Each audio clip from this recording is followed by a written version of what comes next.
Hi, welcome back guys. This is your friend, the What If Guy, back with another fanfiction. This is the movie of What If Issei Met the Crimson Lady and Got Harem. Now before starting, please give this video a like, and subscribe to the channel if you want more videos like this. Now let's get into the fanfic.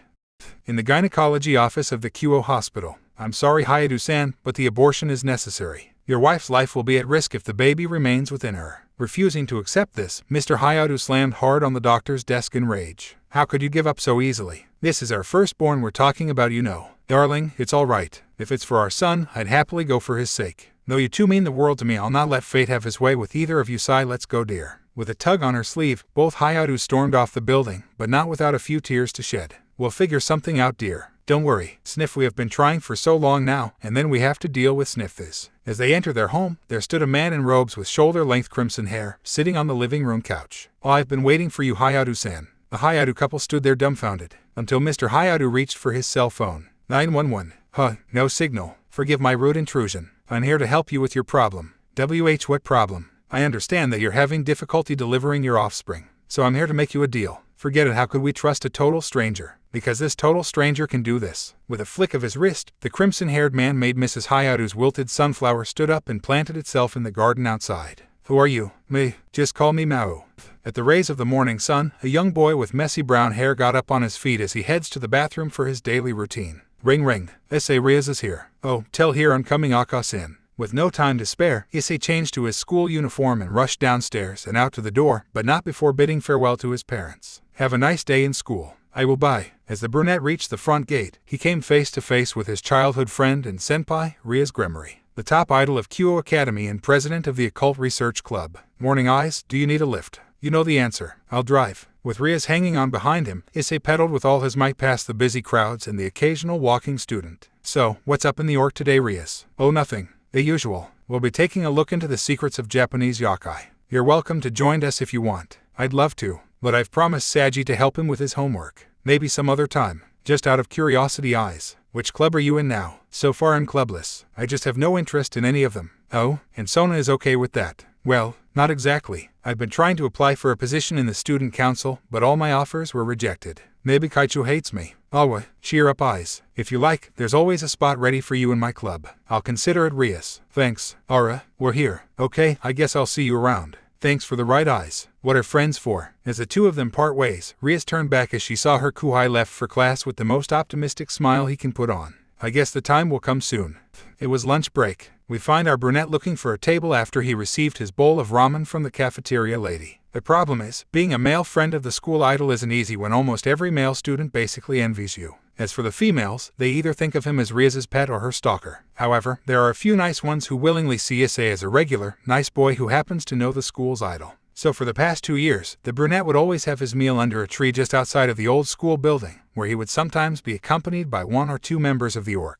As for his famous senpai, she'll always have her lunch in the clubroom where she could work and eat at the same time. But for now, Issei will have to make do with the school's prince and mascot as his partners in crime. Hey guys, how's it going? We're doing fine, Eyes-kun. Our meeting will start in 10 minutes, so Koneko-chan and I decided to come here. Eyes-senpai, we now lack of club members. Would you like to join us? I'm sure Butchi would approve. Thanks, but I'll have to think about it for now. Rias did offer me this morning, but I told her exactly that. Both club members felt disappointed but kept their hopes up nonetheless. So any plans after school? Yes, actually. I'll be at the library helping Saji with his assignments. I see. Oh, look at the time. We'd better get going, Koneko-chan. Hi. We'll talk again soon, Eyes-senpai. Alright, bye Kiba, Koneko-chan. Please send my regards to Rias. With thumbs up, both club members left for the clubroom while Issei continued with his ramen. Meanwhile, up from a window of the old school building, Rias was overlooking at the lone boy solemnly. I'm sorry you have to put up with this, Sona. Just give me some time so I could tell him the truth. On the couch, another girl with black, bob-cut hair and glasses replied graciously as she sipped her cup of tea. You know, I can't hold him much longer, Rias. It's against the rules for a student to not be part of any. As the president of the student council, I will not allow it to last any further. I understand. It's just, I don't want him to get the shock of his life once everything is revealed. Don't worry about it. He's a big boy, I'm sure he can take it. But I don't see why we couldn't tell him. After all, he might have noticed some anomalies since birth. From what I heard from Oni-sama, Ai's parents never spoke anything about his past or our secrets. The only constant news is that the boy is aware of his enhanced night vision. Other than that, everything seems pretty normal for Ai's. Or perhaps you could ask Surzet-sama for advice. I'm sure he'll know what to do. It's worth a shot. Thanks for the tip, Sona. Now if you'll excuse me, the council needs their leader. After Sona left, the redhead turned back to the tree outside, only to find out that the person in topic was absent. Sigh. Just wait a while longer, eyes.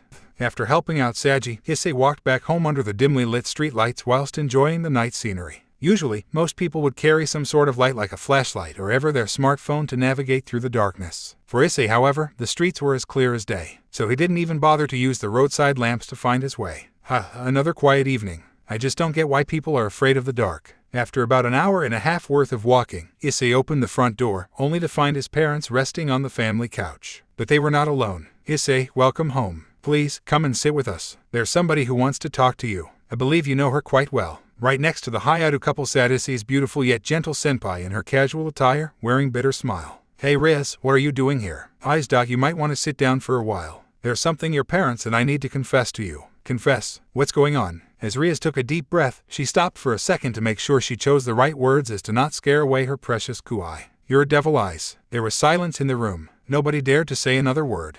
Sorry, I'm a what? A devil creature of the night. Now there must be some mistake. I can't be a devil, I mean I'm Issei. Just Issei. Issei slumped onto his spot with multiple thoughts flying around his head. My son, there's a reason why you can see in the dark unlike Akasan and I devils have excellent night vision. Also, your immune system is much stronger than those of a regular human. Is that why everyone but me suffered from the bird flu on 2005? I was immune to it. More than that, how does Rias know about this? It was then Rias stood up and revealed a pair of bat wings from her back. Because I'm a devil too. Well, that's impossible. Devils are fictional. They only exist in fantasy books. Issei couldn't help but pace back and forth having heard this reveal from everyone. We thought the same until we met Rias's brother on the day the doctor told us we couldn't have you safely delivered. Your mother was in critical condition, so as either you or Akasan would survive. However, Oni-sama arrived just in time to ensure both of your survival. Thanks to him, your existence became a reality. So let me get this straight. At first only one of us would live and then your brother did some miracle crap which led to both of us alive and well. Everyone in the room nodded.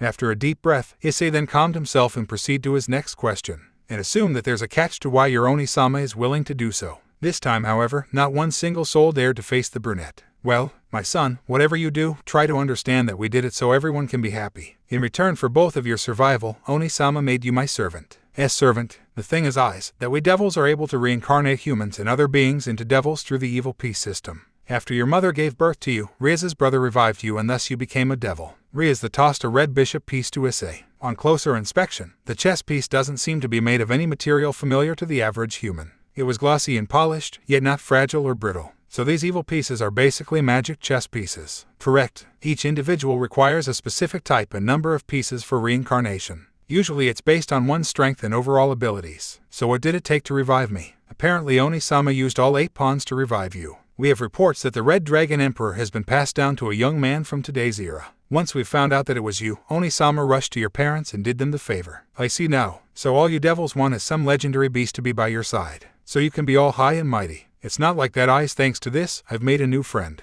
To be honest, your mother and I were hesitant as well. But when we heard that you'll live a long and wonderful life as a devil, we agreed to his terms. Rias then sat beside the brunette and held his hands with emotional eyes. Her tears threatened to spill out in fear of herself being rejected. The dragon part was just a bonus. Either way, I would have accepted you as my servant and friend, even if you're just an ordinary human. Hug. Sighed out. Well, whatever happened can't be changed, I guess. Look on the bright side, Issei. At least now your love life is secured. And you have both Tusan and my approval. Both teens then separate from each other with faces that could rival Rias's crimson hair. Geez, Ka-san, it's too early to say that. Although, I wouldn't mind if Eyes were to be my. Darling, our Eyes has a bright future. Yes, dear, our grandchildren will be a new generation of devil hiatus. Well, wait, hold on a second, Ka-in, Tusan. Because it was late at night, Issei decided to walk Rias home to the old school building, where she lived with Akeno and the rest of the club members. You don't really have to do this, Eyes. We devils can see in the dark, you know. But as your servant, it's my duty to keep you safe. I told you, we're still friends. The term servant doesn't mean anything. I'm kidding. So Rias, is everyone in your club part of your peerage as well? Yes. You see, the Occult Research Club is just a facade for us to carry out our duties as a devil. Remember all those rumors of the townsfolk summoning devils to do their bidding? They're all true. And it was you guys. MMHPPMM. However, apart from us, there are other peerages as well in our school. Sona has a peerage as well. What? She's a devil too. And so is the whole student council. Together they form the Citri peerage, while we are the Gremory peerage. I almost forgot how fast you catch things up, Eyes. It's kinda cute of you, Yufufu. So all this time, I've been rejected by Kaichu to join the student council was because I'm a part of your group. That's right. Which reminds me, would you like to join us? We could use another member. Well, I guess I don't have a choice, do I? Count me in, Butchu. Oh, thank you, Eyes. Hug. Oh, and please stick to Rias. It'll be weird for me to have my childhood friend address me as you leader. But technically, you are my leader, aren't you?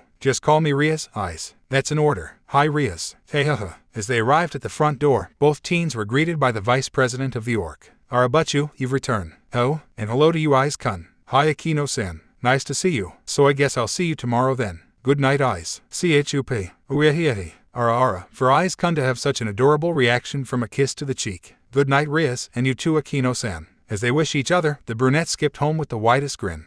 After finishing with his lessons, Issei head for the old school building as promised. Knock knock. Oh, Eyes-senpai. Please, come in. Thanks, Koneko-chan. Wow, for an old building, it's very well furnished. Hey, Eyes-kun, you came. Yo, Kiba, your new member has arrived. Great to have you here. Have a seat. Butchu will see you shortly. Oh, where is she? She's in the shower. Hi, Akeno-san. Sorry for the intrusion. Ara, not to worry, Eyes-kun. New members are always welcomed. I assume you've learned about the supernatural. Yes, I have. So what would you like to know about us devils? Rias explained to me regarding the evil piece system. So I'm just curious, on what pieces are you guys? I'm a rook. Yuuro-senpai is a knight. Akeno-san is a queen, which makes Butchu our king. Cool. I'm just a pawn. Don't feel bad, Eyes-kun. Butchu told us you need all 8 pawns to be revived. That means your power level is only second to Akeno-san. I'm that strong. Well, Butchu did mention that you possess the Red Dragon Emperor inside you. It's no wonder. Just then, the curtains to the shower room were pulled open, revealing the president wrapped in a towel. Oops, sorry, Rias. Our Eyes, you can look if you want to. No, you should change first. Undone, Eyes, you can turn around now. I don't think so. You're still in your undies. Yufufu, I forgot about the window. Just give me a sec. Okay, Eyes, what else would you like to know about our culture? You could start with that devil jobs you've mentioned last night. What are they? From time to time, we'll help our clients with whatever task assigned to us that is within our power. Sometimes it's homework or house cleaning. For example, Koneko-chan help Otakis with their cosplay shoots. Yuuro-kun cooks and cleans for this busy businesswoman. I, on the other hand, chat with big company bosses to relieve their stress from work. And once the task is completed, our clients would have to give compensation.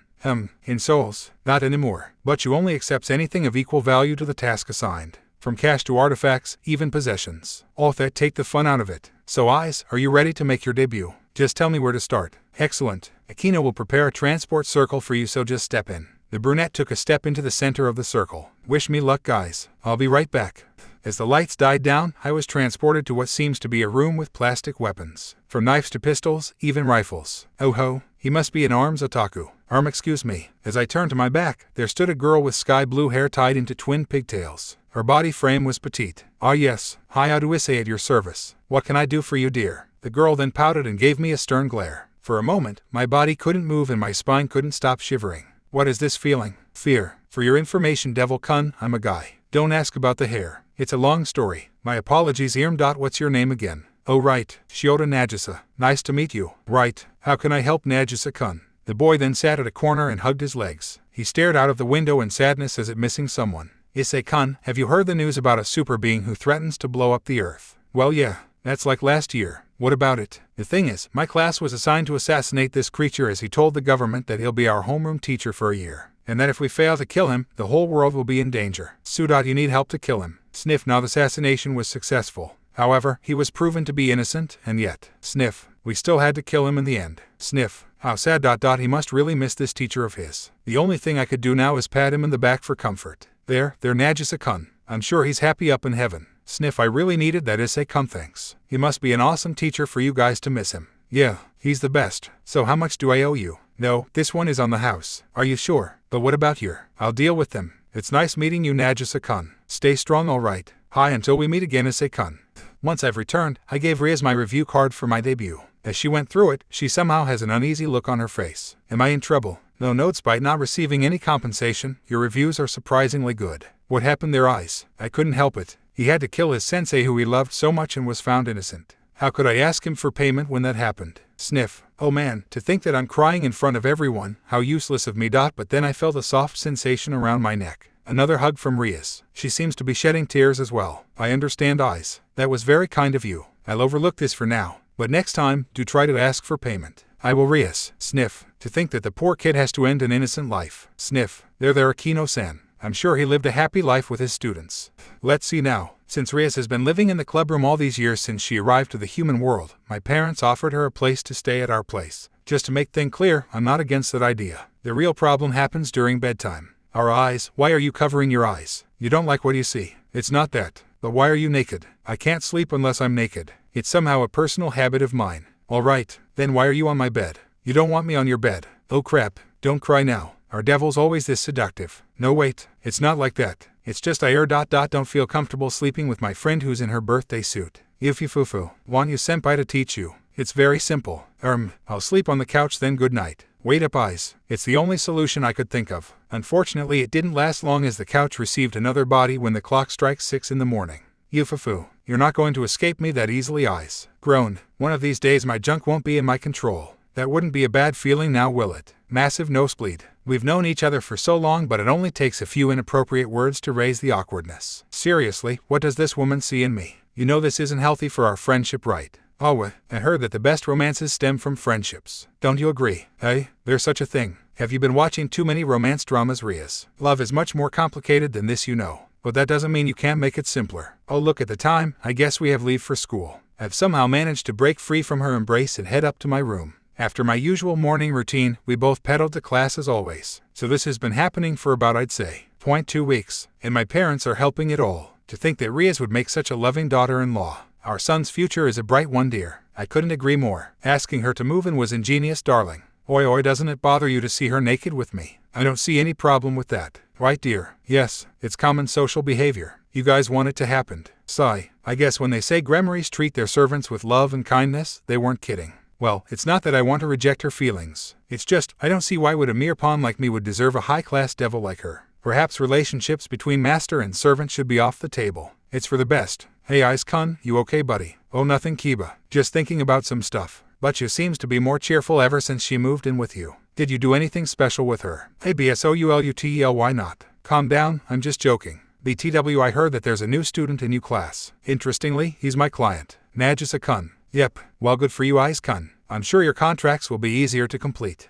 He's a nice guy. But don't let his appearance fool you, he's a master assassin. Oh right, I heard he's the one who dealt the killing blow to that creature. Kiba, that is his teacher we're talking about. Don't you ever mention that to him. Understood. Oh good, everyone's here. May I have your attention please? The rest of us turned to our president with ears wide open. Thank you. We've received word from Mao-sama to deal with a stray devil. Eyes, have you been able to activate your sacred gear? Sorry, no. But I do have some weird dreams about a red dragon talking to me. That's a start. Perhaps you need to train more in order for the red dragon emperor to be awakened. I can help you with that. So I wouldn't be much help in your hunt then. It's alright Eyes. Even sit this one out for a while, leave it to us. Or maybe I can tag along. At least I could get a glimpse on the team's fighting style. Okay then, feel free to join us. We've arrived in an old warehouse during sunset. Apparently stray devils are most active during the night. Obviously, I assume you got a rough idea on what each piece can do. Pretty much. Don't mind me, I'll just sit and watch. Okay, Koneko, if you may. Hi Butchu. As a rook, Koneko-chan is the muscle of the group. With a single punch, the front doors were shattered into smithereens. Dedagiguara. It's near. Holy crap, you're one ugly mother. Language Eyes. Sorry. The stray reveled itself from the shadows. Remember Envy's lizard form in Fullmetal Alchemist Brotherhood. Yay, that's how it looks like. Yudo. Roger. As Rias' knight, Kiba is the road runner. Also, his main form of weapon is his sword. He did mention before that his sacred gear allows him to create different kinds of bladed weapons. Quite fitting if you ask me. That's it, Kiba, chop of its head. Ara, save some for us Yudo-kun. And then there's Akeno-san, the queen and heavy hitter of the group. Basically, she has all the traits of the other pieces, but since her specialty is magic, she tends to use that during combat. Also, BZZZ crash. Yufufu, just keep the screams coming. Yes, right there. Jiuo. Never mind, just kill it already. I think it has suffered enough. Lastly, our King Rias. Being a Germary, her family possessed the power of destruction. Thus, she's able to disintegrate anything with a blast from her destructive wave. Any last words? Yuo. It's settled then. Checkmate. DOON. Yep, like I thought. Nothing remained. Crack. What was that? Crumble. Rias, look out. Kaya.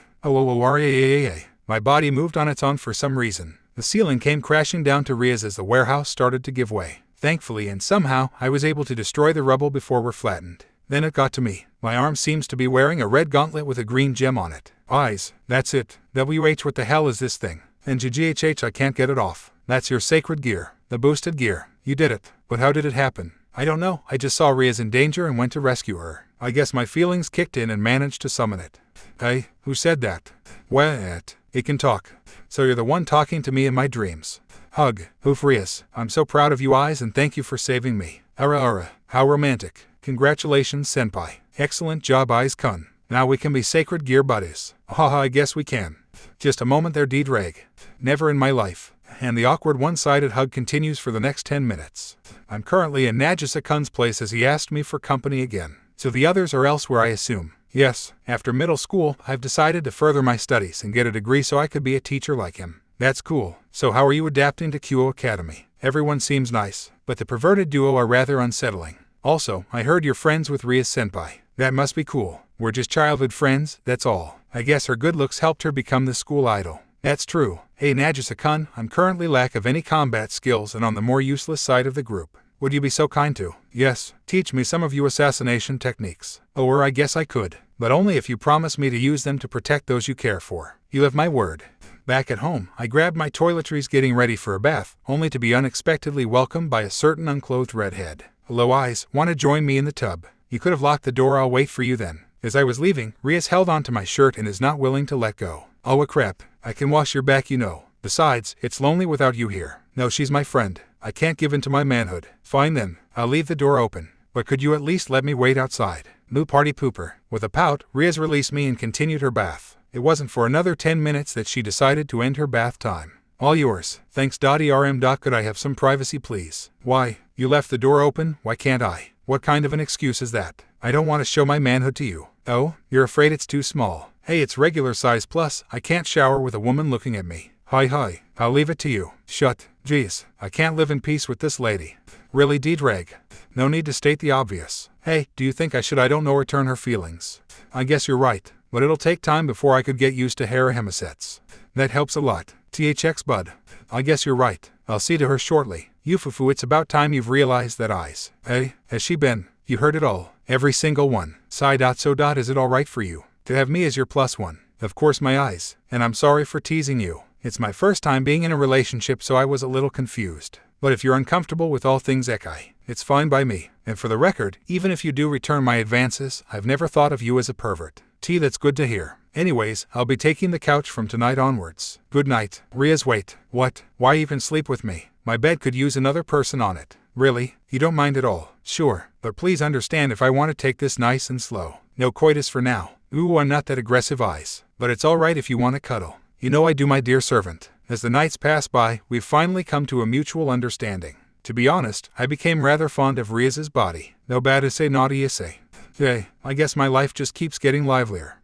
It has been about a month since Rias has moved in with us. Thankfully, we've agreed to take this newfound relationship nice and slow. Everything was as usual with our devil contracts and everyday studies until we've received word on some unusual activity within town. But you have an urgent message from Azazel. Oh great, what does he want? Put him through Akeno. As the communication circle activates, a young man with blonde and brown spiky hair and a goatee appeared on screen with a seemingly gentleman look. Afternoon Rias Gremory. I must say you brother was right. Your melons are as glorious as they say. So much for gentlemanly. Hug enough nonsense. What does the governor of the fallen angels want with me? Holy crap, so he's the big boss. I honestly expect him to be at least decent, not pervy. HMPH could have been a little nicer. Anyhow, I have reports on some of my subordinates messing about at your area. Would you be so kind to check them out? Can't you do that yourself? I have better things to do, you know. I would have, but Surzech thinks that it's better if a non-fallen angel were to investigate so that suspicion wouldn't be raised. And if you face any trouble, you know where to call me. Fine, but only because Oni-sama asked me to.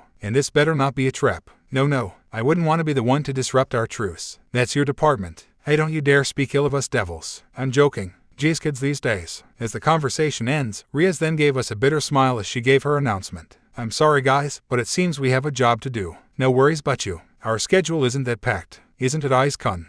No, not really. By the way, Rias, what's that truce he mentioned about?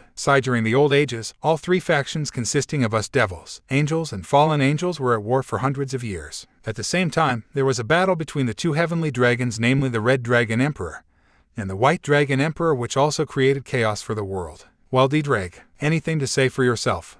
I smacked my arm at the wall nearby after the damn lizard made his comment.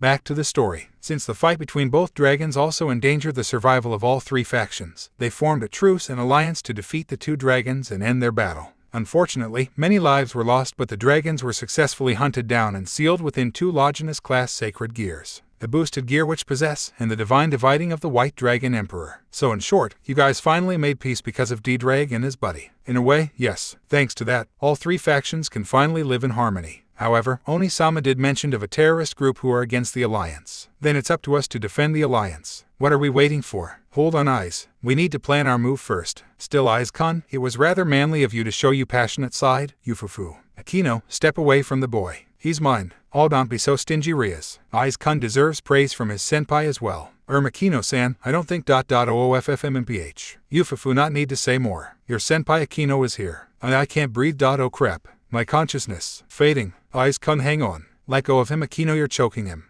Where am I? I remember being suffocated by Akeno-san's fun bags and fainted. But how did I end up in my bed? Eyes, are you alright? Yeah, I'm fine. I'm so sorry, Eyes-kun. I forgive you, Akeno-san. Just please watch your grip next time. Nobody want death by BRSTS. Oh, stop it, you. Nice room you got here, Eyes-senpai. Yeah, no wonder but you wants to move in. Ding dong. I'm coming, excuse me, guys. The whole group went downstairs as I opened the door, only to be hugged by some girl with twin, chestnut-colored ponytails. Sighed out the amount of hugging I get. Yo, good to see you, Eyes-kun. How have you been? Oh, Irina. It's been a while. What brings you here? I haven't seen you since you moved to Europe. I've just moved back to Japan. Oh, Rias-san, you're here too. Hello, Irina. Great to have you back. After greetings were exchanged, there were 2 other girls who stood behind Irina. One with short, blue hair with a stoic expression, another whose hair resembles a golden waterfall along with a sweet yet innocent look on her face. Oh, sorry, these are my companions Asia and Zenobia. Pleased to meet you. Let's get along. Rias Gremory, we'd like to talk business with you if our time is appropriate. Yes, please come in. In the hall, Rias began her discussion with our visitors. We'll just go straight to the point. We understand that there's unusual fallen angel activity in your territory and thus, the angel faction sent us to provide assistance in your investigation. Is that so? That's kind of Michael to do so. Hi, it'll be troublesome if another war were to start between us. I'm glad that we're all on the same page. Michael, as in the Saint Michael. That aside, I'm relieved that all the leaders were serious in keeping the truce intact. Also, Michael-sama would like you to accept us as part of your peerage. I'm sorry, what? And just to be sure, why is that? He noticed that the Gremory peerage has potential to be an excellent anti-terrorist force in case there are assaults from the Chaos Brigade. Therefore, please accept myself and Asia as your humble servants. We may be inexperienced in the culture of devils, but our skills may prove useful to you. Hey, how unexpected.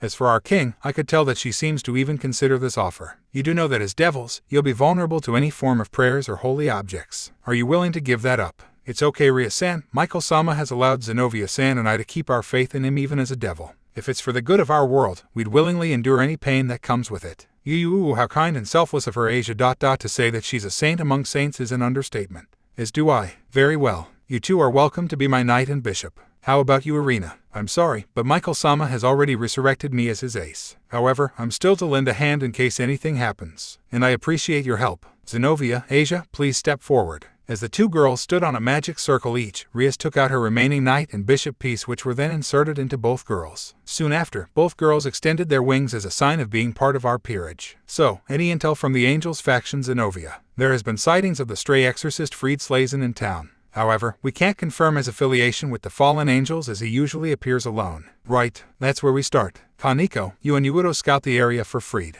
Be careful, he has a few screws loose. Understood, Butchu. Zenobia, you and Irina investigate the local church where the fallen angels are said to hold up. Roger that, let's go, Irina. Akeno, you search the warehouse at the east. Try to avoid engaging them enemy and signal us when there's trouble. Do not take them on by yourself. Hi, Butchu. Eyes, you stay with me. I have some tests for you to complete. You too, Asia. WHAATT. Don't leave out of this, Rias. I can help too. Being the least experienced one, I just want to see your combat prowess. So tell you what, if you can make me surrender, I'll let you help us. If not, it's training for you. Ano had about me, Butchu-san. That same goes to you, Asia. I sense that you have great magic potential. Second only to my queen Akeno. I have the sacred gear Twilight Healing. I can heal anyone and replenish their stamina. Interesting. I suppose I can teach you some other spells that might be essential to you, Asia. What do you think? I'd be more than honored to learn from you, Butchu-san. MMPHMM. Right then, Eyes, no need to hold back. Come at me with all you got. Okay, you asked for it. Ready, D-Drag.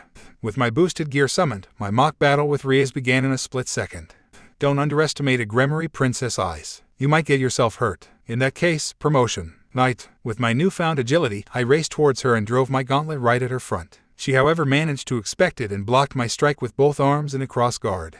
Caught me by surprise there, my dear. Prepare yourself. The two of us then exchange punches and kicks in what seems to be an endless stream of blows. Not bad for a newbie. Well, I have been training, you see. Plus, it so happens that my client, this time, I zoom right in front of her and delivered a thunderous clap, is a master assassin. Stunned by the shockwave, Rias fell to the ground while desperately trying to regain her footing. What was that? I can't feel my legs after that. Gasp. Dealing the final blow, I landed my fist at her but managed to leave about a few centimeters away from her face, ending our fight. Well done, Eyes. I'm impressed that you've defeated me. Did I just lose consciousness from a clap? Oh, that was my thunderclap. My client told me that's what he used to stun his opponents. Interesting. So you have been training after all, with an assassin no less. That was amazing, Eyes-san. But I think Butchu-san was quite skilled as well. Thanks, Asia. So what do you say, Rias? Am I in? Well, a promise is a promise. You'll assist Akeno at the warehouse. Just try to stay out of trouble. I can't imagine a world without you in my life. Don't worry, I'll be back. With that, I make my way to Akeno-san's location. All seems alright so far. At least from the outside. Sniff sniff grrr. That sounds like, MMHHPPMMM, what's this? So soft. And familiar. As I looked up, I was in the embrace of Akeno-san. Yufufu, you should be more careful in enemy territory, Eyes-kun. Glad I found you, Akeno-san. Wait, what are we hiding from? Those. From the corner of the crates we're hiding, there stood a colossal-sized canine with 3 heads. Cerberus. They must be guard dogs. But what are they protecting? Earlier I found out that they were gathering fragments of the holy sword Excalibur to reconstruct it. Duck. What? Where? Oof. With another tug of my shoulder, we both went back into hiding as one of the dogs approached our spot. Sniff. Sniff. This is bad. If only we have a distraction. I've got it. Akeno-san, could you stand back for a bit? This will get smoky. What do you plan to? With my boosted gear summoned, I snapped my fingers and ignited the wooden crates in front of us, which created this smokescreen that I was hoping for. Cough cough, Akeno-san, mind blowing this to them puppies. I'll leave it to me. Thanks to her wind spell, the smoke masked our scent and managed to drive away the oncoming Cerberus. We better get going, Eyes-kun. Now that we've got some info, Yash, let's regroup with Rias. Right.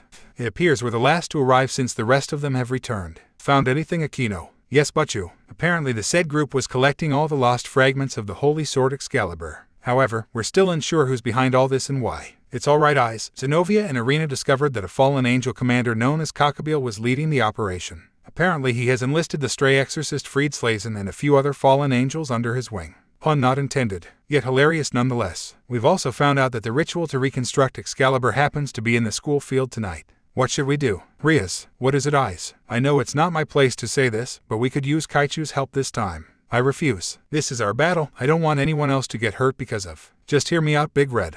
Perhaps I overdid it. But I continued speaking. There's going to be a great battle ahead of us, possibly our biggest one yet. Someone needs to protect our school in case we fail to defeat Cockabeel. Better yet, we should ask Azazel to send in reinforcements to prevent further casualties. Sigh. I guess my pride got in the way. Okay, I'll contact them. But please, Eyes, next time try to show some restraint. You scared me for a moment. I'm sorry. Akeno, report to Azazel about our findings. As for now, we need a battle plan. Hi, Butchu. Gather around my servants and allies. Lend me your strength and spirit. We'll deal with this new threat for the safety of our town. YOSH. As we arrived at the school field, we were greeted by Cockabeel along with the stray exorcist Fried. Right behind them was a whole platoon of defected exorcists and some elderly priest crouching by a magic circle. Gasped the Excalibur fragments, they found them all. Cockabeel-sama, it's done. Now we can deal the killing blow to all of the 3 leaders. Not now, Velper. We have guests. Fried, test out our new toy with those insects. Jai ha ha, with pleasure, my lord. Be careful, everyone, stay clear of that sword. 1 graze is enough to kill you. Hi, Butchu. Bye bye, Gremory. KHMG. GRR, out of my way, Bluenet. Just in time, Zenovia, good thing she's one of us now. I won't let you lay a hand on my president. That's my duty as Rias Butchu's knight. How are you defending yourself against Excalibur? No, wait. Your sword. KHMG. This is the legendary blade Durandal. A sword so powerful that I have to keep it in another dimension. What's more, KHMG clank.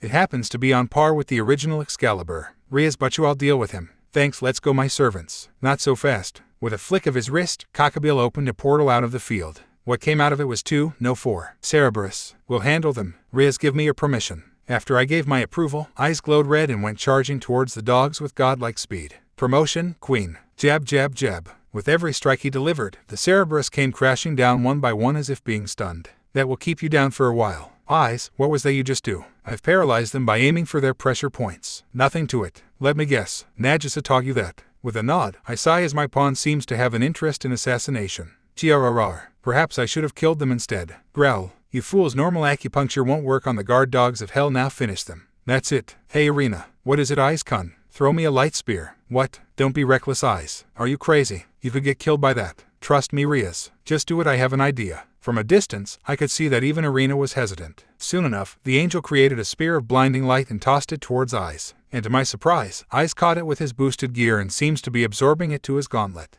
Is that enough, D-Drag? Eyes then faced one of the dogs and extended his gauntleted arm towards it. Burn in hell. Snap. Within seconds, the Cerberus was engulfed in flames and was howling in agony. What's left of it were ashes and a charred skeleton. Well, it worked. Eyes Senpai, we could use some help here. Stand back, everyone. Snap, snap. Just like before, another 2 dogs were burned to death, leaving the last one to be hunted down by Arena with her light sword. Oh, I was hoping for the show to last longer. Anyhow, who wants to go first? Fallen Angel Cockabill, you have betrayed you superior and threatened to start another great war. For that your sentence is death. Oh, shut up, Gremory Princess, can't you see that the world has been too stale and boring for far too long? Just the thought of it makes me want to puke. You warmonger. Why, thank you, dear. However, you seem to be a thorn in my plan for conquest, and thus, you shall die. Zoom smack. But you. After being slapped by Cockabill, Rias was sent flying towards the far end of the field. Thankfully, she didn't suffer from any major injuries except her torn clothes and broken dignity. But you, leave this to us. You get some rest. Kaneko-chan, bring her to Kaichu at the school. Hi, Yuudo-senpai. As the battle wages on, Zenobia and Arena were busy with the stray exorcist while Kiba and Akeno were in charge of the main boss. Worthless, you can't even lay a scratch on me. Shut up. Bezezeze. Thunder. So you must be Barakill's daughter. Don't you dare mention that name. I have no connection with that bastard. Eyes couldn't snap out of it. At the bottom, the lone pawn stood still as he trembled. Not in fear, but rage. Eyes kun. Everybody, get out of here. WWRRAAGGGRRHRHHH. What? Balance breaker. After the pillar of light died down, Issei was encased in a red suit of armor shaped like a dragon. For you to slap Rias like that, I'll never forgive you, Fallen Angel KOKABIEL. ZOOOM. Jeb. UUWA. So this is balance breaker. OOFF. Slam. OOFF. Sorry, brat, but even with your newfound power, you are still no match for GUH. Save your damn monologue for later, in the afterlife. Before he could finish, Issei buried his claws on his gauntlet arm into the fallen angel's chest. It was at this moment that Cockabill news toasted. Snap. Burn in hell. With a spark, blue flames began to burst from Cockabill's eyes, mouth, and ears as his internal organs were ignited and fueled the fire blazing within his body. No way, how could a mere pawn defeat a cotter? Your mistake was that you taunted your opponent. You should have kept your mouth shut. BUWWACK. Eyes kun. TCH, what's happening? Cough to me, D-Drag. Huh, what do you cough? It's alright, Eyes kun. I got you. Just in time, Akeno-san. Huh, is that your? Yes, I have a fallen angel wing and a devil's one as well. Hideous, aren't they? Nathi, look beautiful. It really suits you. Akeno couldn't help but blush at his reply. As they've reached the ground, everyone head for the school to meet up with Rias and the student council.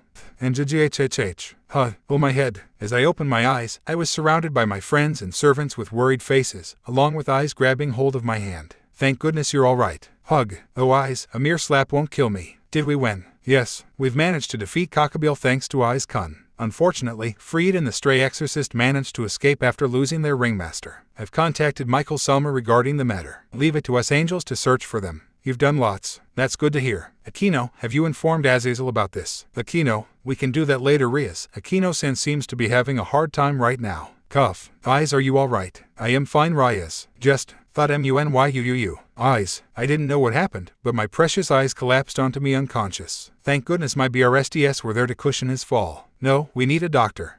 Groan. I feel like I'm gonna puke. Cough. Huh. Why am I in an office? Where am I? Last thing I remember was me holding Rias's hand. As the door opens, what stepped in was a red, human-sized dragon with green eyes. What I don't understand is why he is in a tux. Who are you? Where are the others? Answer me. As I prepared my boosted gear, the dragon then nonchalantly took his seat and arranged his papers on the office desk. I'm warning you. Tell me, where am I? You asked for it. Snap. I expected my flames to roast him. However, all the dragon did was putting out the flames on his table. Sweat. He's worried about that. Hold on, that voice. D-Drag, is that you? Sorry, pal. But what's with the tie in this office? D-Drag then took out a remote and switched on a projector slide. Okay, so why am I here? Wait, what sudden burst of power? Now that I think about it, I noticed myself encased in some sort of armor right when I saw Cockabill slap Rias. Well, I guess it's more training for me then.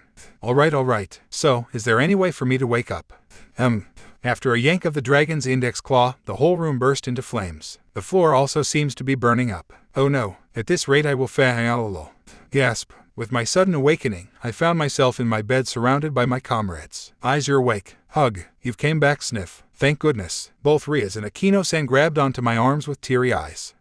Perhaps I should have woke up earlier. Hey guys, how long have I been asleep? Almost 3 hours. You suddenly collapsed after our battle, so we carried you to your room. Perhaps that balance breaker of yours has taken a huge toll on your body. Yeah, I kinda guessed that. D-Drake told me about it. He did. It was then I explained to them about my dream with D-Drake. At first, everyone seemed confused. But then Rhea stood forth and gave her thoughts. Well, the important thing is that you're fine. And that's all I care about. Everyone nodded in agreement. However, I noticed one person who looks like she has her head down in the slums. Excuse me everyone, but I'd like to speak with Akeno-san in private. Issei-kun. Sai, I understand. Everybody, please leave them be. I'll get dinner ready. As the rest of the gang left my room, I urged Akeno-san to sit beside me on my bed. She still has her usual smile, but I could tell that it wasn't genuine. I'm glad you're feeling better, Issei-kun. It must be fun too. Please show me your wings again. Akeno-san winced at my request. She started trembling at the mere mention of her fallen angel wing. The truth is, however, it's important for her to accept who she is and that her friends are here for her. Akeno-san, please. After she calmed down, her wings unfold with several loose feathers dropping from them.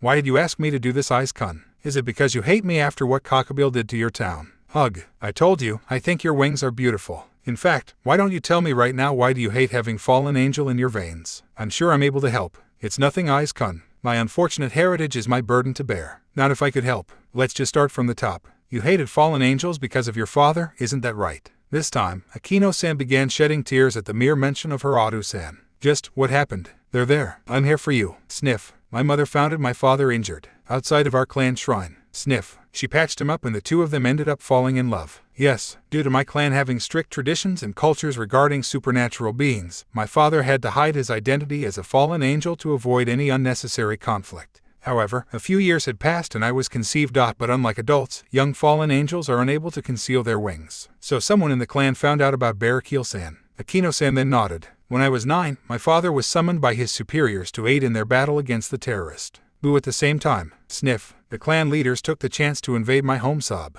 and killed my mother. Sob, I was next in line. But father managed to kill the rest of the invaders. Akeno-san, I'm so sorry. Sniff. Ever since then. Sob. I only think of my fallen angel heritage. Sob. As a curse, I ran away from home and wandered around the forest. To think that you've been all alone for so long. Sniff. It wasn't until I was 10 when I found Rias. And became her queen. But being reincarnated only made it worse. Due to that, I now have the wings of a devil and a fallen angel. I became a monster, a grotesque hybrid. Don't say that, Akeno-san. The only grotesque person I've met so far is that Crocabeel. You're nothing like him. In fact, it was involuntary, but I find myself stroking her hair and tighten my grip.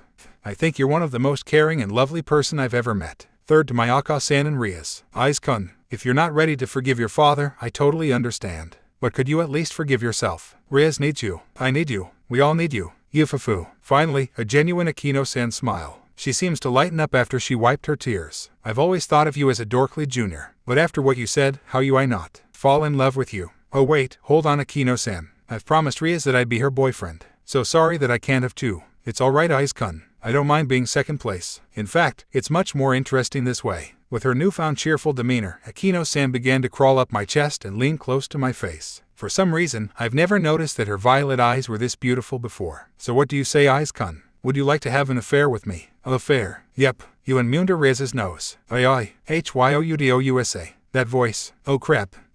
We've been caught. Now hold on, Rias, it's not what you think. Then what exactly am I supposed to think? Akeno, explain. Nothing happened. Issei-kun just helped me overcome my fear of my heritage. Is that so? Why yes, it's true, that's the only reason, I swear. Fine then. But remember this, Akeno. He's my eyes, and that will never change. I'm sorry, Rias, but I believe you have competition. Is that a declaration, Akeno? Who knows? Both one-samas exerted their crimson and golden aura respectively. They're in for the kill, but not before I lay the smack down. Dragon CHOOOPPP. In one swift motion, I karate chopped both ladies on the head to prevent this bickering from getting out of hand. Oh wait, that hurt, Issei-kun. Now that I have your attention, I'd like to declare that both of you are my friends and important comrades. And from what I remember, devils usually have harems during their 10-0-year lifespan. Thus, to ensure your happiness, I'm willing to accept both of you into my harem. Of course, Rias would be my first since, she confessed earlier. Hug kiss. I'd be happy to be part of your harem, eyes. Yufufu, same goes for me. Both girls tackled me to my bed and landed their lips onto mine.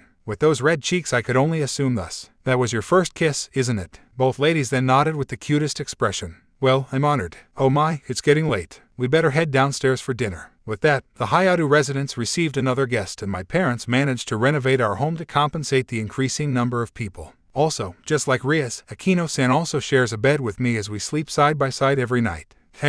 Perhaps this life would be a lot more interesting than I expected after all.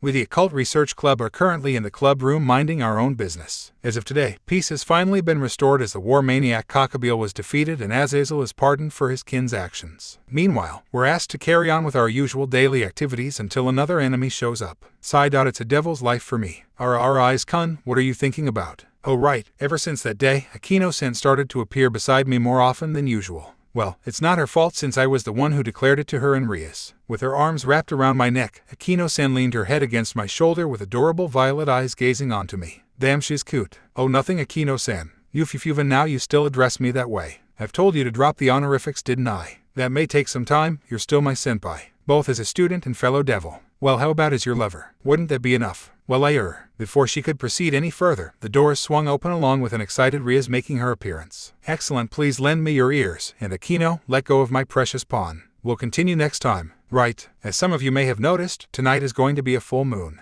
So, werewolves are rising up. No eyes, it means we'll be paying a visit to the familiar forest.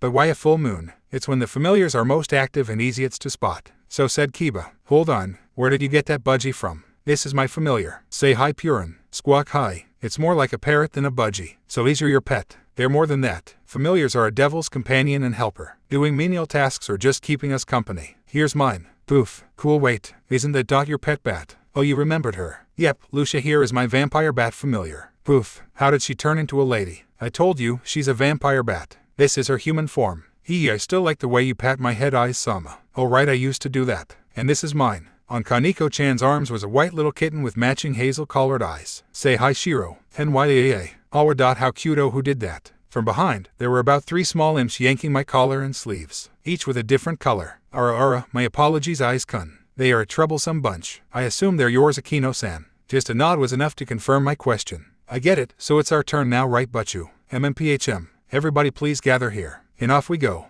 As the lights died down, we were surrounded by humongous trees which resembled pine and conifers. The air was soon filled with the chirping of crickets and the occasional roars and howls. Wow, even the sky looks different. Yo, you guys down there. From the top of the birch tree stood a young man with a cap turned backwards. All familiar, Master Satoji. It's great to be back. Likewise, Gremory-sama. I see you have new servants. Oi, is this like Pokemon or something? And this guy looks like an overgrown Ash Ketchum. So what would you guys like? A strong one? A cute one? Oh no, I would like a nice familiar, please. Of course you would, my dear. Just follow me. So he travels via vine swinging, good to know. So Asia, what kind of creature are you hoping to get? Perhaps a fairy. Or a pixie. No, Asia, you'll need a fierce and loyal creature, like a wolf or something for protection. That's Zenobia, always thinking with her muscles. As for myself, all I want is something versatile. Maybe a chameleon of some sort.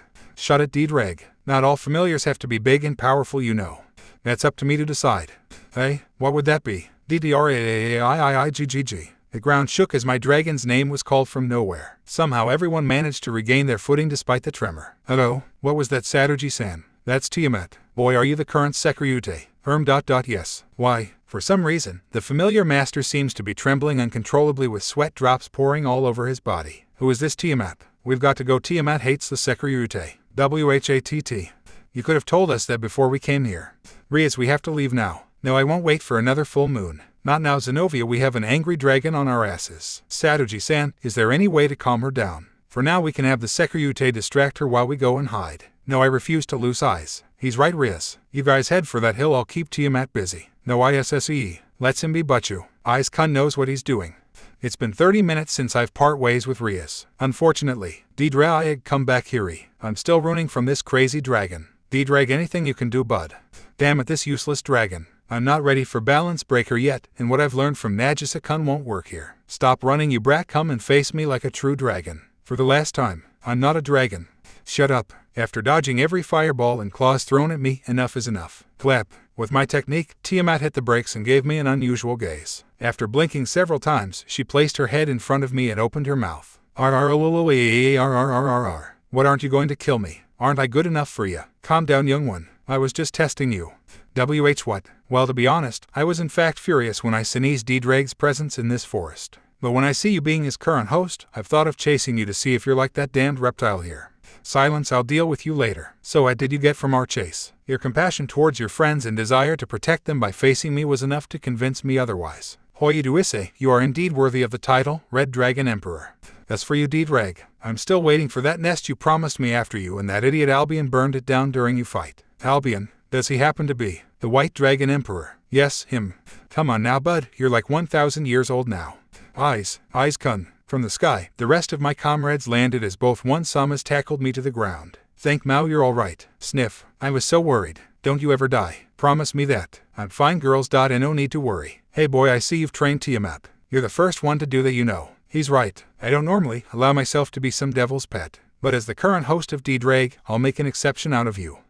What's wrong, Eyes? Am I not good enough for you? It's not that. It's just I don't think our clubroom can hold a 20-ton dragon. No, how rude of you. Suddenly, Tiamat's cerulean scales began to shed, which soon reveals a young woman with long cerulean hair. Her figure could rival that of Rias's, but she's draped in a shrine maiden's clothing. Much better. Yeah, that'll do. So how do I make you my familiar? Just place your hand on her forehead and feel the connection. Once you've felt her heartbeat, it's done. Rias just gave such an explanation. I guess it's feasible since it's the familiar who chooses its partner. Gasp.hoo.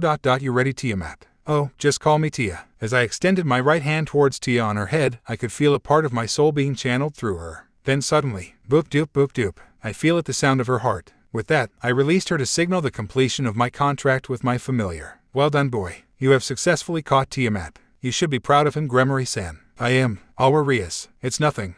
Catching one of the Dragon Kings is amazing and all, but what about us? Oh right, so what would you like, sister? A wolf would be nice. And I know just where to look. Follow me. We arrived at a large cave just outside of the forest. This is the lair of the battle wolf, one of the beast kings which rule these woods. Great, so how do I lure it out? That's easy, simply approach its den. With her durandal wielded, Zenobia approached the cave while we hid in the bushes to avoid unwanted attention. According to Sadaji-san, battle wolves are loners and are feared for their ferocity and intellect. Apparently the battle wolves are so powerful that the Norse god Loki has one under his command. What's happening? She's been in there for 5 minutes and still no wolf. That could only mean Gigi-a-ra-ra-ra-ra-ra. Behind you. In a flash, the wolf charged towards Zenobia with canine teeth ready for gnashing. Fortunately, she managed to intercept with her blade, which was caught in the wolf's jaws. Oh, that must be an excellent sword. Usually a battle wolf is able to crush most armor, but she's not safe yet. Realizing that its teeth weren't doing the job, the wolf jumped back and began dashing around Zenobia in circles. With its blinding speed, after images of the wolf were formed. Nash. GH. From the vortex, the wolf dashed across while landing several bites and slashes along the way. Oops, even her clothes were shredding. That's it. Give me the command, Eyes. Unwilling to let the blue net suffer any longer, Tia asked me for permission, which I obliged. Soon after, Tia transformed into her dragon form and swiped the wolf across the area. You have fought well, little girl. Now, leave it to the grown-ups. GRRRGAO. ROAARRR. Both beasts let out their calls to display their strength. Normally, most creatures would be terrified by the battle wolf. But as one of the Dragon Kings, that dog is just another rival. The same goes with the other Beast Kings. Basically, this is the Battle of Kings. That's right. See that ring of clouds up there? That's the Emperor Ring. It only happens if the Beast Kings go head-to-head in battle. Wow, to think that Tia was that powerful.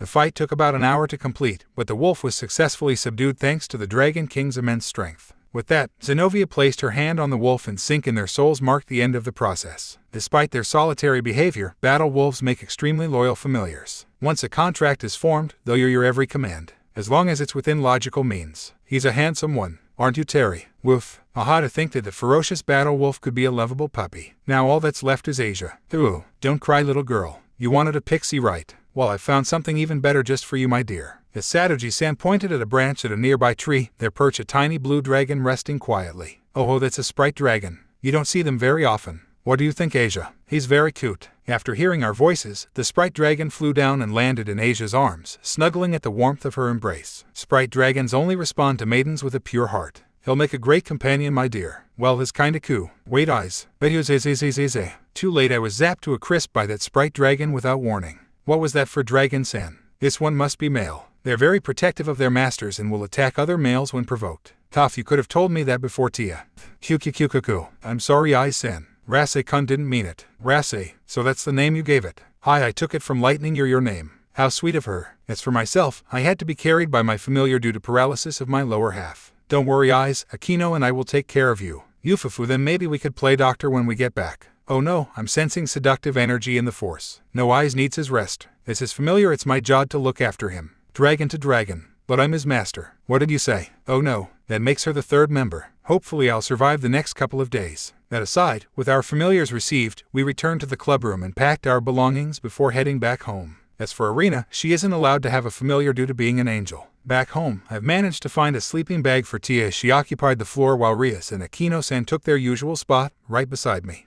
It happened towards the end of the first semester. On a Saturday afternoon, we're summoned by our master Rias to the club room for some urgent meeting. One by one, every single member made their appearance via magic circle. Excellent timing, everybody. Sorry for calling you so suddenly, but we've received an invitation from a very different school. Okay, is it a devil job? Something like that. This is not your average school eyes. Not your average SCO. What other schools are there? Yufufu, you'll find out soon enough. And since this will be an official visit, I expect everyone to be in their uniforms as students of Kuo Academy. We'll depart at 3 p.m. this afternoon. Hi Butchu.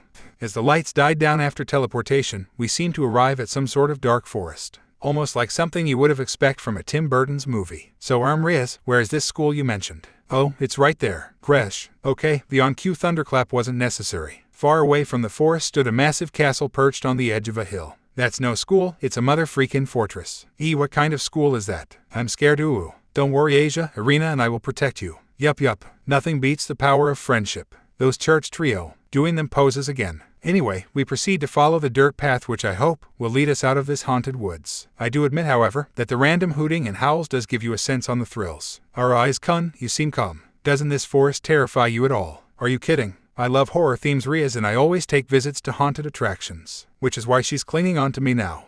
Can I be close to my beloved? I'm not scared, says the girl whose legs are shaking. On my other side, another soft weight can be felt wrapped around my left arm. Yufufu, don't forget me eyes Kun. I'm afraid as well. No you're not. You're still smiling. As we made it to the end of the woods, there stood an elderly woman dressed in dark robes along with a witch's hat. Waiting right beside her was a tiny man who resembles a dwarf, another younger lady with ginger hair tied in a ponytail and a large, bearded man in rugged clothing. Greetings, Grimory Peerage, I've been expecting you. Oh ho, was the dark forest too much for you to handle, Ms. Rias? Oh my, it seems that the elderly lady caught sight of a terrified Rias who's still hanging onto my shoulder. Moments later, Rias snapped out of her frightened state and went into Butchu mode. I'm sorry for my unprofessional entrance. It's an honor to meet you again, Professor McGonagall. I understand. It takes courage for visitors to get past the forbidden forest. These are my servants. Please introduce yourselves. At our king's order, we took turns to greet Professor McGonagall. With a delighted giggle, she gave us a bow as she welcomed our arrival. It's my pleasure to meet you all. I am Professor Minerva McGonagall, Headmaster of Hogwarts, and we welcome you to Hogwarts, School of Witchcraft and Wizardry. Hogwarts, a school for witches and wizards. The world sure is a big place. Soon after, the rest of Professor McGonagall's escort followed suit as they gave their introductions. Ruby is Hagrid, Professor of Care for Magical Creatures. How you doing? Hermione Granger, Professor of Muggle Studies. Nice to meet you. Phileas Flitwick, Charms Professor. Pleased to be of acquaintance. I see. So these are some of the teachers of Hogwarts. Very intriguing indeed. Even the lessons taught here are different. So how can we be of assistance, Professor? Right, if you will follow me.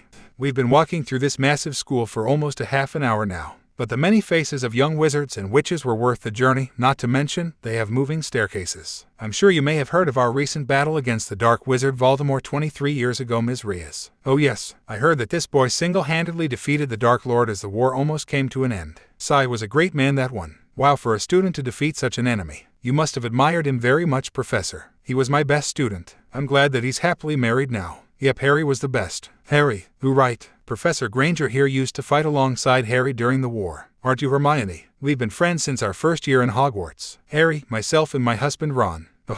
What great friends you are. Thanks to the long chat, our journey was made a lot livelier and we continued walking past various hallways, corridors and more moving staircases. How could anyone find their way here? Here we are. In front of us was an old wooden door with a rusted handle attached to it. Talk about medieval. This is our artifacts room. We've received news regarding skirmishes from the Chaos Brigade and thus, I believe some of the items here might prove useful in your arsenal. As we entered the room, we saw hundreds of unusual relics and enchanted objects on display. Each item projects a different aura depending on the magic it possesses. These are some of the tools wizards and witches use for their daily activities. I suppose this might suit you, dear. From the corner of the room, Professor McGonagall took out a long sword engraved with markings and rubies embedded on its handle. On its blade, a certain name was also engraved on it. Looks like Zenobia will have another sword to play with. Godric Gryffindor. He was one of the founders of Hogwarts and the founder of the Gryffindor House. This is his personal sword. It is able to adapt the properties of the substance it's touched to its blade for future use. For example, Harry used to kill a basilisk with this sword and thus, it now passes the venom of the basilisk. Neat, thank you, Professor. As for the rest of us, we couldn't find anything that would increase our combat potential and thus decided to call it a day. But not before I laid eyes on a stick, which seems to be pulsing with magic despite being snapped in two. Professor, may I know what this is? That, my dear boy, is the Elder Wand, or what's left of it. The Elder Wand. You mean this is one of the 3 Deathly Hallows? That's right. It was owned by the late Professor Albus Dumbledore before it was disarmed by Draco Malfoy and then Harry. It was the most powerful wand ever created, but Harry chose to get rid of it to avoid it from falling in the wrong hands. I've managed to recover it in the lake a few months later, and now it serves as a reminder of our victory against Voldemort and the Death Eaters. Unfortunately, this wand is deemed unusable due to its broken state. And perhaps there's use for this poor wand after all. You think so, Reg? Is that even possible? Everyone in the room was unsure. It wasn't until Professor McGonagall took out the broken wand and handed it over to me. If what the Red Dragon Emperor say is true, I'll gladly present you with the Elder Wand. Go ahead. All right, let's give it a go.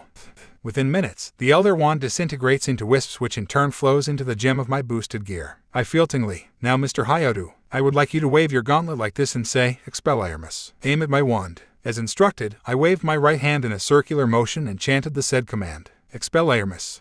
Nothing happened. Have you conjured any form of magic before? Now that I think about it, the only time I've ever used magic was for my flame shots. Perhaps if I use the same technique. Professor, I'm going to try again. Please be ready. In her defensive stance, Professor McGonagall gave me her approval as she waited for my incoming spell. Expelliarmus. Snap. Without warning, a white light shot off my fingers and flicked off the professor's wand. Well done, Mr. Hayato. That was the disarming charm. With enough force, it could blast off anyone in range. And your way of spell casting, it's almost like a house elf. Amazing, now it's up to me to try out other spells for future battles. Oof, again with the tackle. I'm very proud of you eyes, my adorable pawn is now a wizard. Yufufu, now we can practice magic together. What fun. The rest of our club members and the Hogwarts professors could only watch in amusement as I was buried by my 2 girlfriends. That's mighty spectacular of your Issei. Perhaps now we could move on to them magical creatures, eh? Maybe some other time, Hagrid. I believe Mr. Hayato here would like to practice his spellcasting. As Rias and Akeno got off me, I was handed a scroll by Professor Granger. This is a list of spells that we learned during our years in Hogwarts. I wish you the best of luck. Thanks, Professor. Just call me Hermione. I'm not that old yet, Okay, I thank you again, Hermione. With that settled, I guess we should take our leave. It's an honor having you here in Hogwarts Grammary Peerage. Do come and visit us again sometime. We will. And thank you for having us here, Professor. As Ria set up her magic circle, we prepare to depart as we exchange farewells to our hosts. But as the lights dimmed, we appear right in the same spot. Ara. It seems our magic circle has malfunctioned. Oh, my apologies. It must be the many seals we placed on our school. I'm afraid you can only use your circle outside of Hogwarts. Don't worry, I'll take you there. It has been a week since our visit to Hogwarts, and recently I've been taking up magic lessons from Akeno-san since she has more experience than I do. Oh, and Asia has joined us as well. Right then, Aiz-kun, place this large statue on its base. Carrying a heavy object this calls for Wingardium Leviosa. Snap. Aha, it worked with the levitation charm. I moved the statue to its pedestal, which led to a tremor as I dropped it. Thank Mao for magic. Well done, Aiz-kun. You're a natural. Excellent work, Aiz-san. Could you teach me that someday? I'm not sure if it works on non-wand users, but it's worth a try. And here's your reward. Yufufu. As her face inches close, I felt a soft but damp sensation on my nose. Oh, my, a kiss on the nose. Ara. No need to feel embarrassed, Aiz-kun. I love you after all. Hey, it was just a simple charm. But thanks anyway. And so for the past few weeks, my combat prowess kept increasing as I want nothing more than to protect the ones I care for. Knock, knock, knock. Eyes, could you get the door, please? As I unlocked the clubroom door, we were visited by a familiar man with his blonde and black hair in a suit. Sorry for the intrusion. I was assigned by Sirzech to be your club advisor and representative of the fallen angels. Why send you out of all the fallen angels, Azazel? First of all, it's Azazel-sensei. And besides, the Grigori doesn't need me to watch over them. Anyway, I'll be here to help you guys to master your skills and sacred gears. The boosted gear, Twilight Healing, Sword Birth, and Durandal Wielder. Haha, I'm going to enjoy myself. As our newly appointed sensei took a seat on the sofa, he then diverted his attention to Akeno-san. So Akeno, they know each other. Doing well here. Despite accepting her line, I could tell that she's not ready to forgive her father and the rest of the fallen angels just yet. Which also explains her irritation towards sensei. That's none of your business. Awa, don't give me the cold shoulder. HMPH. I knew that was going to happen. So I followed her into our club pantry as she stormed off. Geez, you could have been a little more subtle, Azazel. Sigh, I guess she still hates us fallen angels. Give some time, I'm sure Issei is able to help. Now that was uncalled for. I tried breaking the silence after Akeno-san's outburst, but she kept on preparing her signature tea whilst ignoring me. Sigh. Look, I know you still hate them Fallens, but could you at least try to be civil with them? You don't know what I've been through, Issei-kun. Having your mother killed right before your eyes, all because of them leaving us when we're most vulnerable. You're right that I've never lost anyone I care for, but I do understand how you feel. I know Azazel-sensei could be a douche, but he means well. For all you know, he felt the same amount guilt summoning your father when you needed him most. Well, Doc, you might be right. Akeno-san fell into my embrace, seeking comfort and warmth. She must have been lost and indecisive since the cockabeel incident. There, if anything happens, I'll be there to protect you. The same goes for all of my comrades. And if you ever need help reconciling with your dad, you know where to look. Thanks, Issei, I really needed that. Ho ho, dissing the honorifics are we? Well, two can play that game. You know, maybe it's time I return the favor. Huh, what do you mean, Issei-kun? You know what I mean, Akeno. As I called her by name for the first time, Akeno-san put up the brightest expression and the most genuine smile she had. Hug. I'm so happy, Issei, please call me that more often. In fact, call me Akeno from now on. How about only when we're alone? I don't think Rias would like to hear that.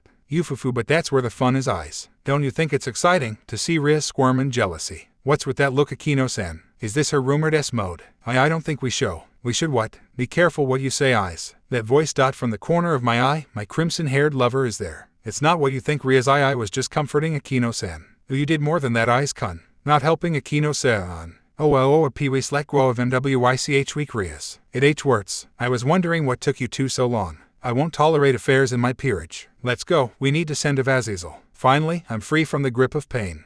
Thanks to Azazel-sensei's guidance, our mastery of our sacred gears has improved tremendously. We'll be able to achieve Balance Breaker in no time. As for now, I'm sparring with Kiba as he tried to land multiple slashes at me with the swords he created. Thankfully, with my night promotion and assassination training by my client, I was able to keep up with his speed and counter every strike with my boosted gear. Not bad, Issei-kun, for a novice. You're quite amazing yourself. Think fast, Expelliarmus. Snap. As I cast my disarming charm, Kiba's blade was flicked off his grip. But being the possessor of sword birth, all the blonde has to do is make another one, which he did. A disarming spell. I never knew there's such a thing. So said Sensei as he watched our mock battle. Is that all, Issei-kun? I'm sure you have more spells than that. You asked for it. Snap. Thank Mao for his enhanced reflexes, or else he might have been charred by my flame shot. Woe caught me by surprise there. My turn. As Kiba stabbed his sword to the ground, a wave of daggers and swords of different types came rushing at my direction. With that, I slammed my gauntlet to the floor and divert the wave away from me. I didn't know you could do that.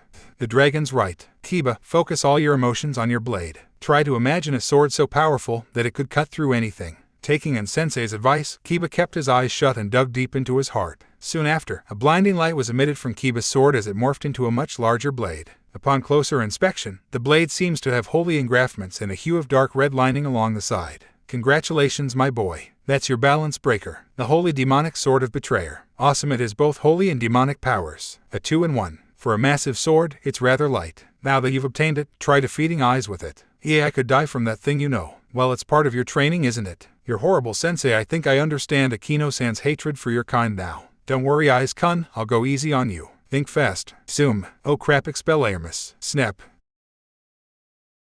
/KHNG. Out of instinct, I've managed to block Kiba's blade with my gauntlet. I do admit, however, that this sword was a lot heavier than his usual blades. But sacred gear to sacred gear, both of us are evenly matched. Alright, I've seen enough. Put down your weapons, please. As we ended our fight, we shook hands and took a well-deserved rest while Sensei gave his evaluation. From what I can see, your combat potential has increased tremendously, Kiba. As for now, you have to work on your stamina. Issei, I'm impressed by your ingenuity during battle. However, it wouldn't hurt if your base endurance could be stronger in case your boosted gear isn't functioning properly. So you're saying I rely too much on my sacred gear? Exactly. Therefore, my only advice to you is to find alternative ways of combat that doesn't require your boosted gear. Just answer me this. Are you able to conjure the spells you learned without it? Without my boosted gear, the Elder One couldn't be activated. I guess I know where this is going. No, I'm not. There you go. Anyhow, you two did well today. I'm genuinely impressed by the servants Rias has chosen. We gave our thanks to our mentor and head back home. Another way of combat ... that's it.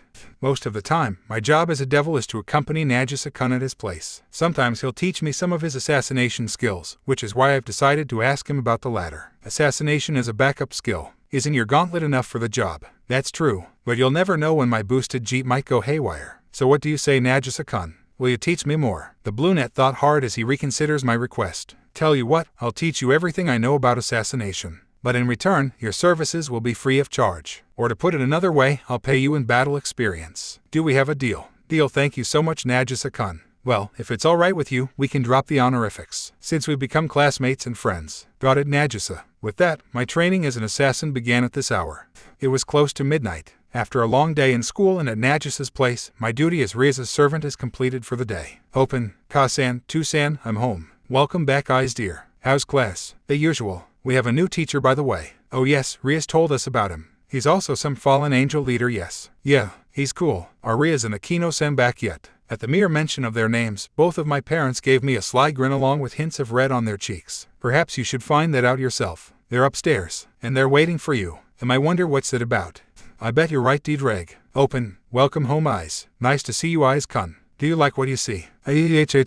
What's with those aprons? And why are you naked? It's the latest trend. For tonight, eyes-kun will be our master while we serve you as maids. Maids don't just wear an apron. They come in a full dress and then the apron. That's very nice of you too, but I'll take a shower. Hug. Then we'll take a shower with you, my dear. Yes, skinship promotes a healthy relationship between senpai and junior. Oh crap, eyes again. Just go with it, eyes. I'm sure you mean no harm. BWAH, when did you get here, Tia? I was under the sheets. You should let them, eyes. They've been waiting for you since your training. After all, you are their beloved, right? If you put it that way. Then let's go, eyes. I'll wash your back. And I'll wash your front. Maybe even your little stick. Okay, time out, not my stick. Yufufu, you're so cute when you get embarrassed. My first semester has come to an end, which means the summer holidays start now. It is about this time of the year when Rias goes for her annual vacation. So I guess I'll hang out with the others for now. So, where to this time? I was in the room where Rias is packing her luggage for her trip. Oh right, remember how I always tell you that I went to America, Italy and other countries for my vacation. The truth is, I've been visiting my hometown annually for the summer. You mean all this time, you've been in the underworld? Yes, I'm sorry for lying to you, eyes. It's just, you didn't know about the supernatural at the moment. But now, since you're my servant, my secret can be revealed. Well, that makes more sense, to be honest. Alright then, I'll leave you to your packing while I plan my summer activities. You'll be coming with me. I'm sorry. What? It is mandatory for my servants to accompany me during my visits. Underworld, huh? I guess it'll be an experience. Don't worry, eyes. There are plenty for beautiful places for us to hang out in the underworld. In fact, I can give you a tour. That's nice of you, Rias. But I'm sure you have more important things to settle. Not really. I just need to visit my parents and attend to a few meetings, and then we can have the rest of summer to ourselves. Well, I better start packing right away. Yufufu, don't forget me, eyes-kun. I too want to spend the summer vacation with you. Akeno-san, where did you come from? Aka-san asked me to call you two down for lunch. Also, I need to pack for my stuff. Oh right, you guys are coming too. Akeno, you can pack later. Let's have lunch first before we depart. Okay, Rias. So my boy, I heard that this will be your first trip to the underworld. Feeling nervous? Nope. I'm sure hell isn't as bad as what we used to depict. Those are all stereotypes. The underworld is a beautiful place. There is no sea of flames or torture chambers like the media say. Now, Rias. I'm only joking. Just promise me you'll stay safe, Issei. And be sure to bring an extra pair of underwear in case you wet yourself. Ka-san. Yufufu. So embarrassing.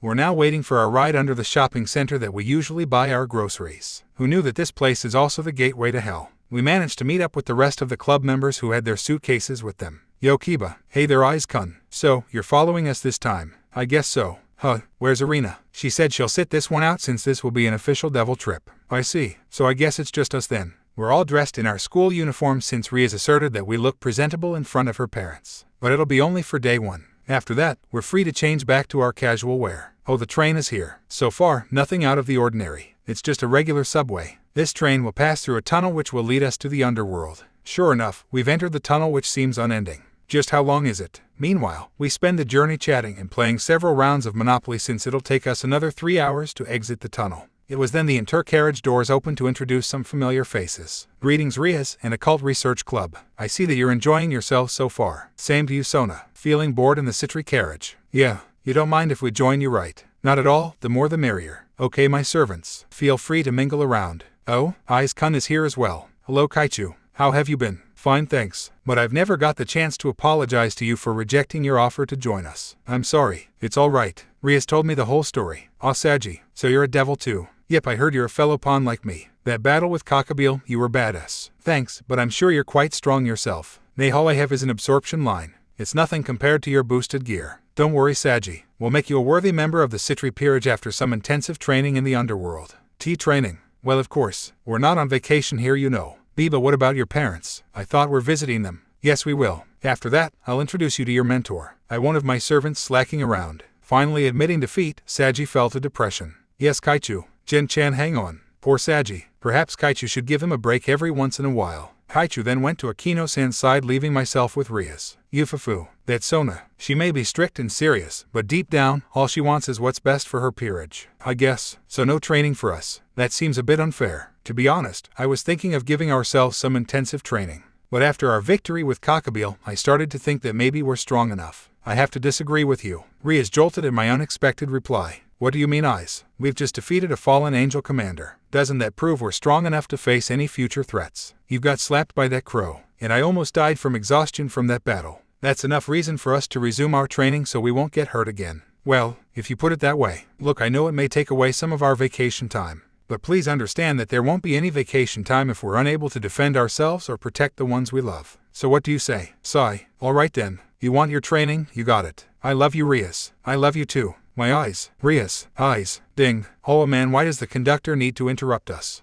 As the walls of the tunnel flew past us, what came after were lush green fields and several farmlands. So this is the underworld. It's almost comparable to heaven. What do you think of my home? It's wonderful. I've never expected it to be saw green. It's basically the same as the human world. Only difference is that the sky here is purple, and that we have one massive lake instead of the ocean.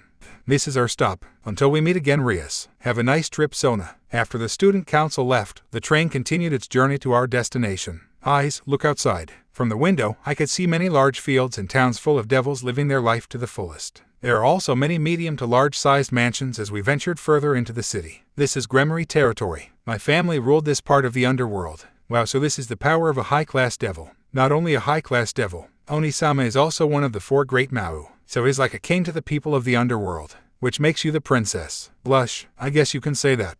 Looks like we've arrived. As we left the train with our bags, we were greeted by a lady with white hair and a maid's uniform. Welcome back, Aju-sama, and of course the Gremory peerage. It's great to be back, Grafia. Is mother and father home? Yes, Surzech-sama is in a meeting now, but the rest of the family awaits your arrival. Surzech, Rias's brother. I've never actually met him in person before, but I heard from my parents that he's like a male version of his sister. Wow, this mansion is huge, it's like a castle. Do you like it? This is my home. Shall we enter?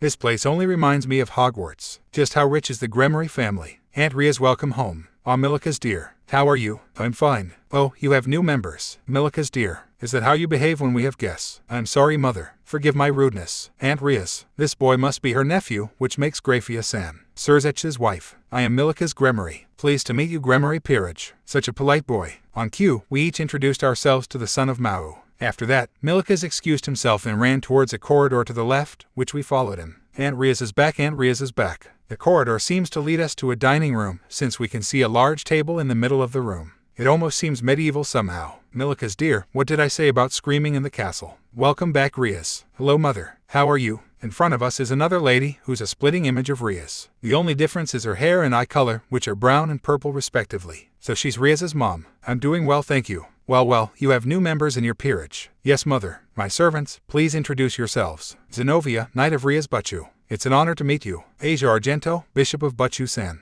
Please take care of me. Hayao Issei, Pawn of Rias-sama. I'll be in your care. Ara, such well-mannered and sweet people you are. I am Venelina Gremory, mother of your master and husband of Lord Gremory. Pleased to be of acquaintance. We exchanged our bows and were led to take our seats around the dining table. From my understanding, usually it's the queen who sits beside her king. Somehow, I was asked to sit next to Rias and Lady Gremory. Oh my Mao, the tension. Is father going to join us? He's in the kitchen assisting our house chef. You know him, being a self-proclaimed culinary artist and all. But I do admit that his cooking is one of the best I've tasted. I couldn't agree more, my dear. On another note, I heard that you're the boy who Surzech's reincarnated when you're just a baby. Am I correct, Ai-sen? Why yes, that's right. And in return, you are to be my daughter's servant. How is your life as a devil so far? Well, I honestly enjoyed it. In fact, I couldn't thank Rias-sama more for making me her servant. Oh, no need to be so tense and formal, Ai-sen. I've received emails from Rias that you are her lover. She knew. Sorry, it's unacceptable for a servant to be in a relationship with his master. I couldn't help but blurted out all of this after that last part. Oh crap, am I in trouble? And I can't thank you enough, Ai-sen. I've met so many devils who are seemingly worthy of my daughter's love. But none of them are as kind and gentle as you, dear boy. And thus, you have my blessing for taking Rias as your other half. Be a blessing. Wow, but do take note, Ai-sen. If you ever break Rias's heart or cause her pain, I will not hesitate to blast you to oblivion myself. Do I make myself clear? Why yes, ma'am. I'll protect her and care her forever. That's more I like it. No, mother, you don't have to scare him like that. But I have to make sure, Rias. After all, you are the heir to the Gremory clan after Serzech took the role of Mao. But that doesn't mean. Rias, my dear, welcome back. This time, a man with crimson hair burst out from the kitchen doors as he welcomed Rias. He must be Rias's father. Father, it's good to see you. Dear, perhaps you should come and have a seat with us. Our future son-in-law is here. Oh, you must be Harem Issei. It is an honor to meet you. Hell, likewise, sir. Dinner will arrive shortly. I hope my girl isn't being too bossy with you. No, not at all. I'm thankful to have met her. Glad to hear that. So, Rias, do you have any plans for the summer? I was thinking of some training for myself and my servants, since now the Alliance gained the attention of the Chaos Brigade. I see. Allow your father and I to look for suitable trainers for you. As for now, you should rest and join us for a family dinner. That'll be fine, mother. I've already contacted Azazel to deal with our training regime. Sensei will be training us. Of course, he's the one most familiar with our current abilities, and he has access to different equipment we can use from the Grigori. That made sense. Sniff, ooh, or something smells appetizing. Dinner is served. Let the feast begin, said Lord Gremory as the maids and butlers rushed out of the kitchen and lay down their trays, which then reveal some fine dining cuisine that you could only find in high-class restaurants. T-bones, salmon, whole turkeys, even sashimi and suckling pig.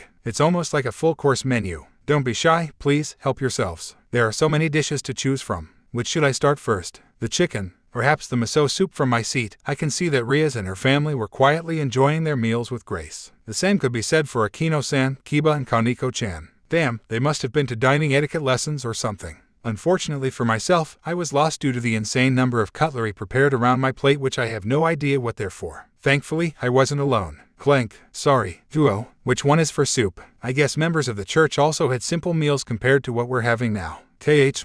Oh no. Sorry. My, you seem very nervous, Issei-san. My apologies, Your Highness. This is my first time in fine dining. Of course, it's not every day a commoner gets to dine with us. I suppose I could give you some lessons about the noble life and some table manners. I'd be honored, Your Highness. Yufufu. Just call me Mrs. Gremory. You are part of our household and thus our family. As for now, feel free to eat in any way you see comfortable. The same goes for you, Zenobia-san and Asia-san. Phew. With Mrs. Gremory's permission, the three of us resumed eating and enjoying ourselves as we exchanged stories with Rias's parents.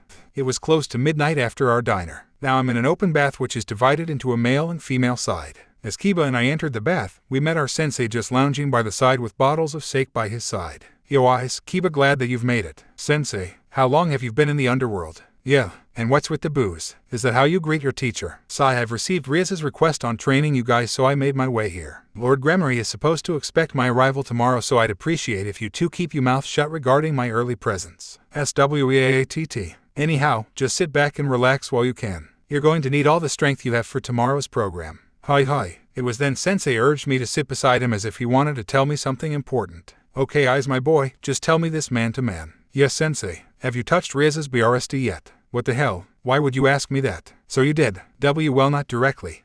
So you did touch it. Have you poked a nipple before? Why in Mao's name would I do that for? Sigh to think that my student is a goody-goody. Listen well, eyes. Embracing the arrival and contact of BRSDS is the way for any boy to grow up as a man. How on earth are you going to face society if you're unwilling to face a pair of glorious oppi? Great. Now he's putting lewd material in an epic speech. Women deserve respect. Their bodies are not some property where you can simply play with. You, sir, are the worst. Slump. I think I've hurt his feelings. In depression, Sensei sunk into the water motionlessly, leaving me to panic and bring him back up to the surface. Oi, Sensei, wake up, don't give up on me now. Grab. What the? Gotcha. If won't embrace the lechery, I'll let lechery deal with you. Hey, put me down, what are you doing? Sensei, put eyes kun down now. It's time for you to be reborn as a man, eyes. Off you go. UUWWAAA. Splash. Oh me head. Our eyes, were you flung over by Azazel. Welcome to the girls' bath, eyes kun. Yufufu. GAH, sorry, I'll be off then. But as I tried to make my escape, I was caught by Rias from behind, which made me fall over into the bath. I've got you, eyes. They're soft. No, I'm not a pervert. Got your front eyes kun. In between two women. How is that even possible? I believe this is what some guys call the BRSDS sandwich. Don't just make up such perverted phrases like that. Oh crap, I don't think my manhood could take it any longer, must escape. Hey Koneko-chan, there's a peeping Tom here. Aren't you going to deal with him? I don't mind having eyes senpai here with us. You traitor, time for assassination escape tactics. Number 1, vibration. I tried to shiver as much as possible, hoping to loosen both of their grip. However, I seem to miscalculate one major factor. What is this feeling?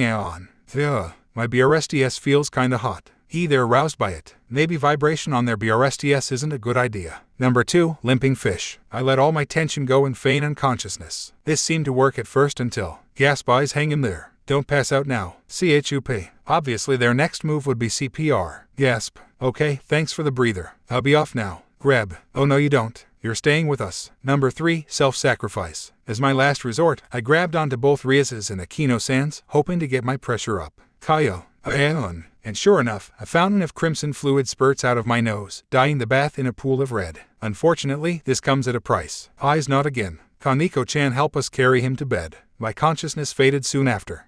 Blurp. Oh, what happened? I remember almost drowning and being blinded by a pool of red. As I open my eyes, I find myself lying on a massive king-sized bed with everyone from the Gremory peerage surrounding me. That aside, Rias and Akeno-san wasted no time and clung on to me the minute I woke up. Eyes, are you alright? Don't do something so reckless next time, you could have drowned. Cried both girls as they kept on hitting my chest with tears of concern flowing out. Perhaps my escape plan was too much for them to handle. Sorry girls, I never meant to worry you. I'm alright now. Great that you're doing fine, Hayao Issei-kun. Another gentle voice of a man came from the room door as it swung open. Soon, the man revealed himself as one who's in robes and has crimson hair. Judging by the uncanny resemblance to Rias, he must be the Mao Lucifer himself, Surzech-sama. Oni-sama, what are you doing here? I heard from father that you have come home, so I've decided to see you. All of the council meetings have been settled, including underworld affairs. So I've allowed Surzech-san to have his monthly visit with your peerage. So said Grafia-san, who accompanied her master and wife during his visit.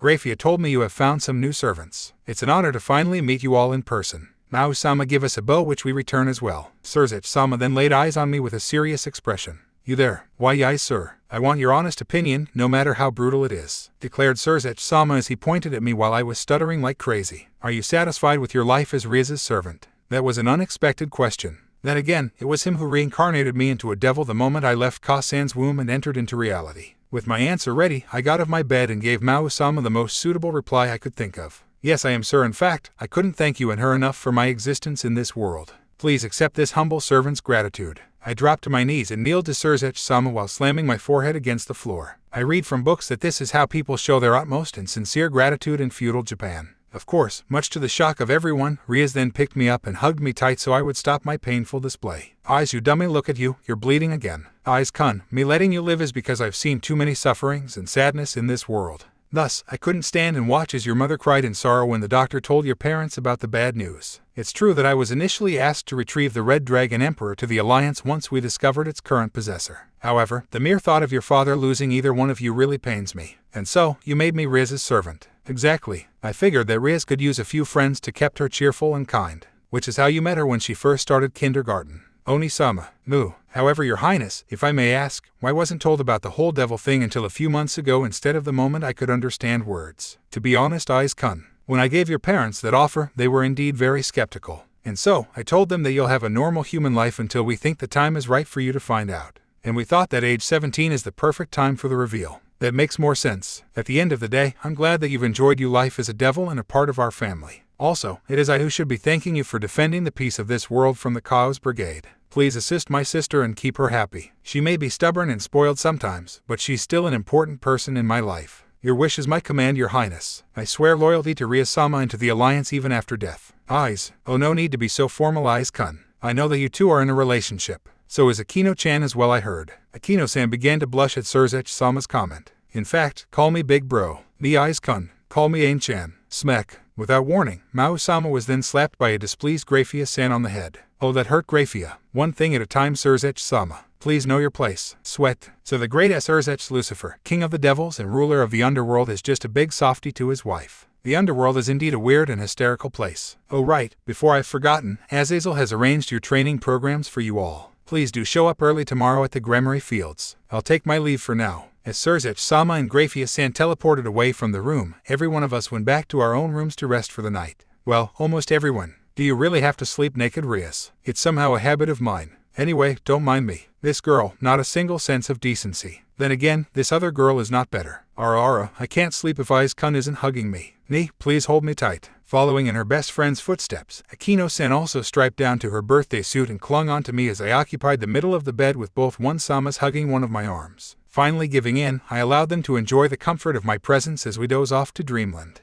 It was dawn, and everyone was in their tracksuits as we're be assigned to our designated training grounds based on our skill sets and what we needed to work on. In front of us was Azazel in a lab coat and a whiteboard with our schedule. Gather around, my students. Here are your training routines. What was stated on the board goes as followed. 1. Rias, mentor, Serzech and Venelina. 2. Akeno. 3. Koneko. 4. Kiba and Zenobia. 5. Asia. 6. Issei. Hold on now, survival. Way of the Dragon. I thought I was supposed to learn some other way to fight without my boosted gear. Sensei, what do you mean by Way of the Dragon? I'm still a devil, you know. You'll find out soon enough. My magic could use some polishing. Where can I find Grafia-sen? She must be in Serzech's room. You can meet her there, Asia. Off you go. HMI seemed unusually accepting Akeno. Have you made peace with the fallen angels? I have, to a certain extent. I'll be in your care, Sensei. Glad to hear that. As for Knights, your mentor is at the fields. Hurry on now, don't keep him waiting. Race you to the training grounds, Kiba. I'll wait for you. Oh ho, here he comes. Whoosh, something colossal flew past us and landed right behind Sensei. A dragon, it seems to be sentient as it's clad in a loincloth and shoulder pads. Plus, he stands upright unlike most dragons that I'm familiar with. Issei, Koneko, this is Tannen, one of the 5 Dragon Kings. He'll be shaping you two up. Oi brat, I can't sense you passion for improvement. Are you fine with being a weakling? No sir, I can't call myself Rias Gremory's pawn if that's so. I could only give such an answer. That's right, the main reason I asked for this training session is to get stronger, for the sake of my friends, my family, and Rias. Very well, brat. We'll be spending the week in the mountains. That would turn your meek bodies into weapons of war. Great. So are we going to stay here or shall we get going?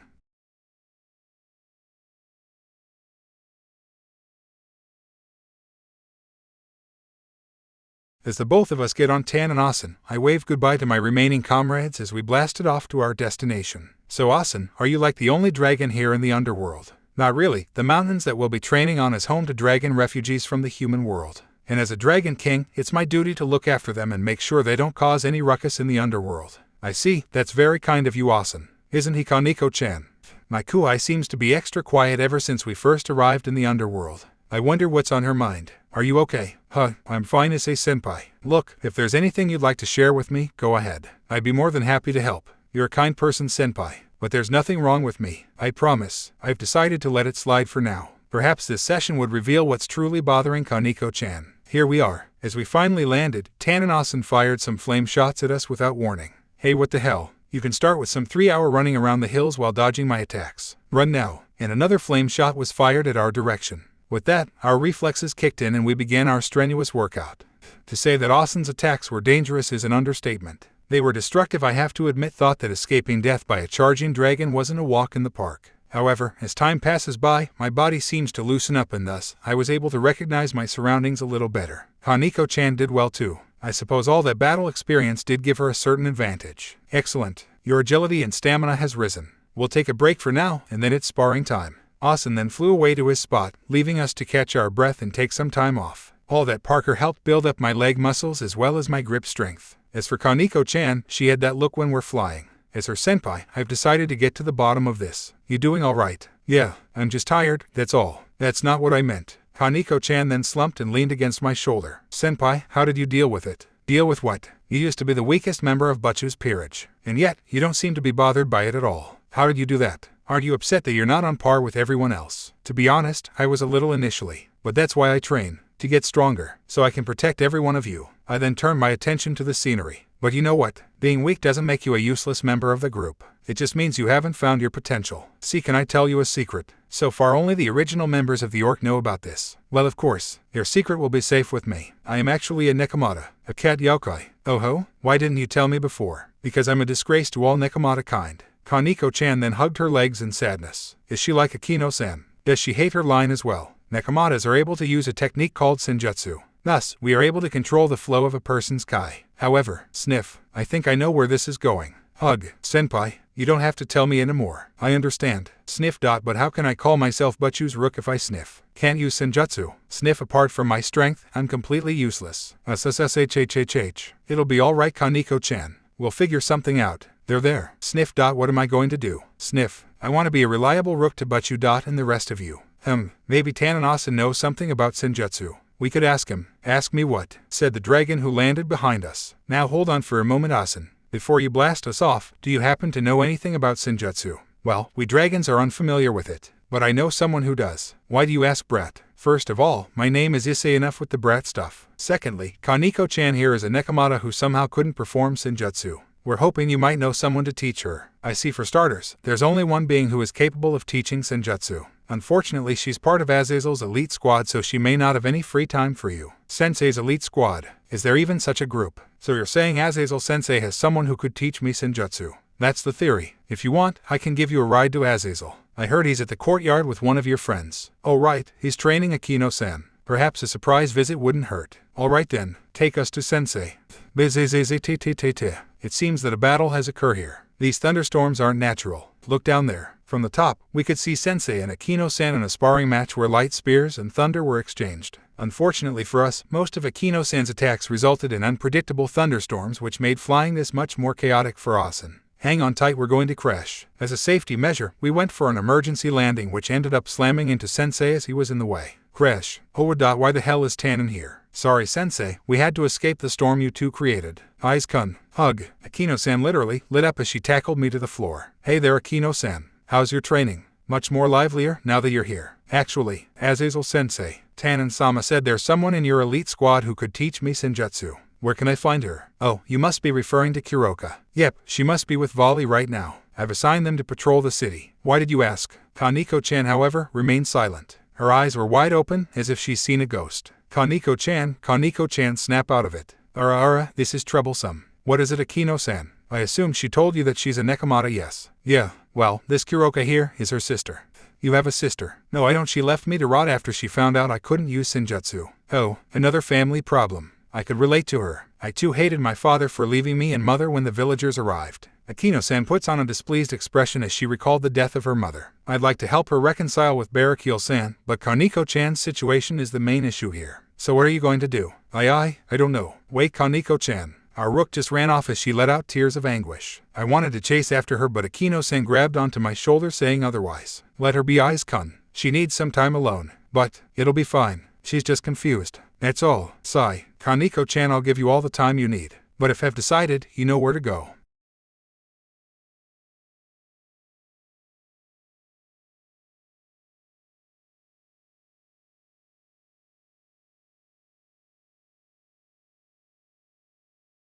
No problem, Asen. Thanks for everything. Whoosh. Yawn, I should be heading out too. We'll stop here, Akeno. In the meantime, Eyes is all yours. Yeah, come on, Eyes, let's take a walk around the city. Okay then, Akeno. Lead the way.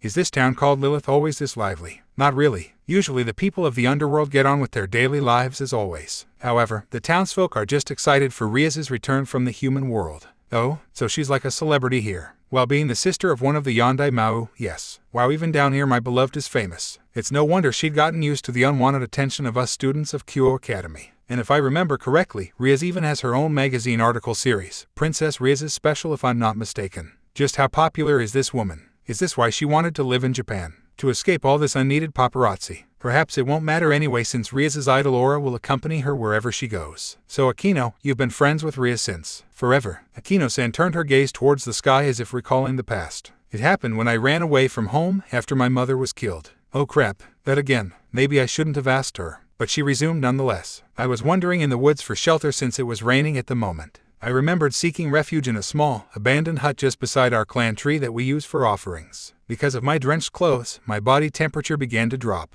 I felt my limbs turning numb as the cold passes through my shivering body, hypothermia if you will. My goodness, what happened after that? I thought that was my calling until a crimson aura pierced through the drizzling droplets from the sky. It was then I met the girl who found me, who rescued me, and became my best friend. Wow, she must have been your age when she met you. Of course, we're both third years after all. Rias said she was visiting my clan shrine and saw me soaking wet. Taking pity on me, she asked for my company and we traveled to the underworld together. Lord and Lady Gremory took me in as their adoptive daughter since I refused to mention about my father at the moment. From that day on, I've never left her side no matter what, and of course, became her queen and vice president of the Orc. And sometime after that, I met you. And the rest of the club members. Yufufu, that's right. I remember the first time Rias introduced you to us. My goodness, you were shy. Haha, I guess I was. Suddenly, Akeno-san put on a sad face as she laid eyes on me. When I heard from Rias about your past, I couldn't hold my tears. For you and your family to think that only one of you would live. Sniff. It's just so sad. I hurried myself and hold her tight, hoping to relieve my sobbing senpai. SSSHHH. They're there. Both Kasen and I are fine now. Thanks to Surzech-sama. Sniff. Eyes. Yes, my dear. Whatever happens, promise me you won't leave me. I couldn't imagine a world without you. To be honest, this is a promise I can't keep. Akeno-san's expression then became horrified and dark. But not before I made my declaration. But I'll do my best to stay with you forever. You, Rias, everyone. I may die one day, but that doesn't mean I won't struggle to stay alive for your sake. With that, my senpai had more tears flowing and tackled me to the floor, ignoring the passing townsfolk. Oh, eyes. Thank you. You don't know how much that means to me. I love you. CHUP. A sudden kiss. And not the light version. It has tongue and saliva included. As we broke away to avoid suffocation, I couldn't help but admire the beauty of her glistering, violet orbs of sight. Well, to return the favor, I love you too, my dear Akeno. Both you and Rias are indeed the most important girls in my life. Well, apart from Kasen. Yufufu, you always couldn't resist a joke. Come, I have somewhere to show you. We got up and dusted ourselves clean before I was dragged away by an excited Akeno-san. Where is this mysterious place she's referring to?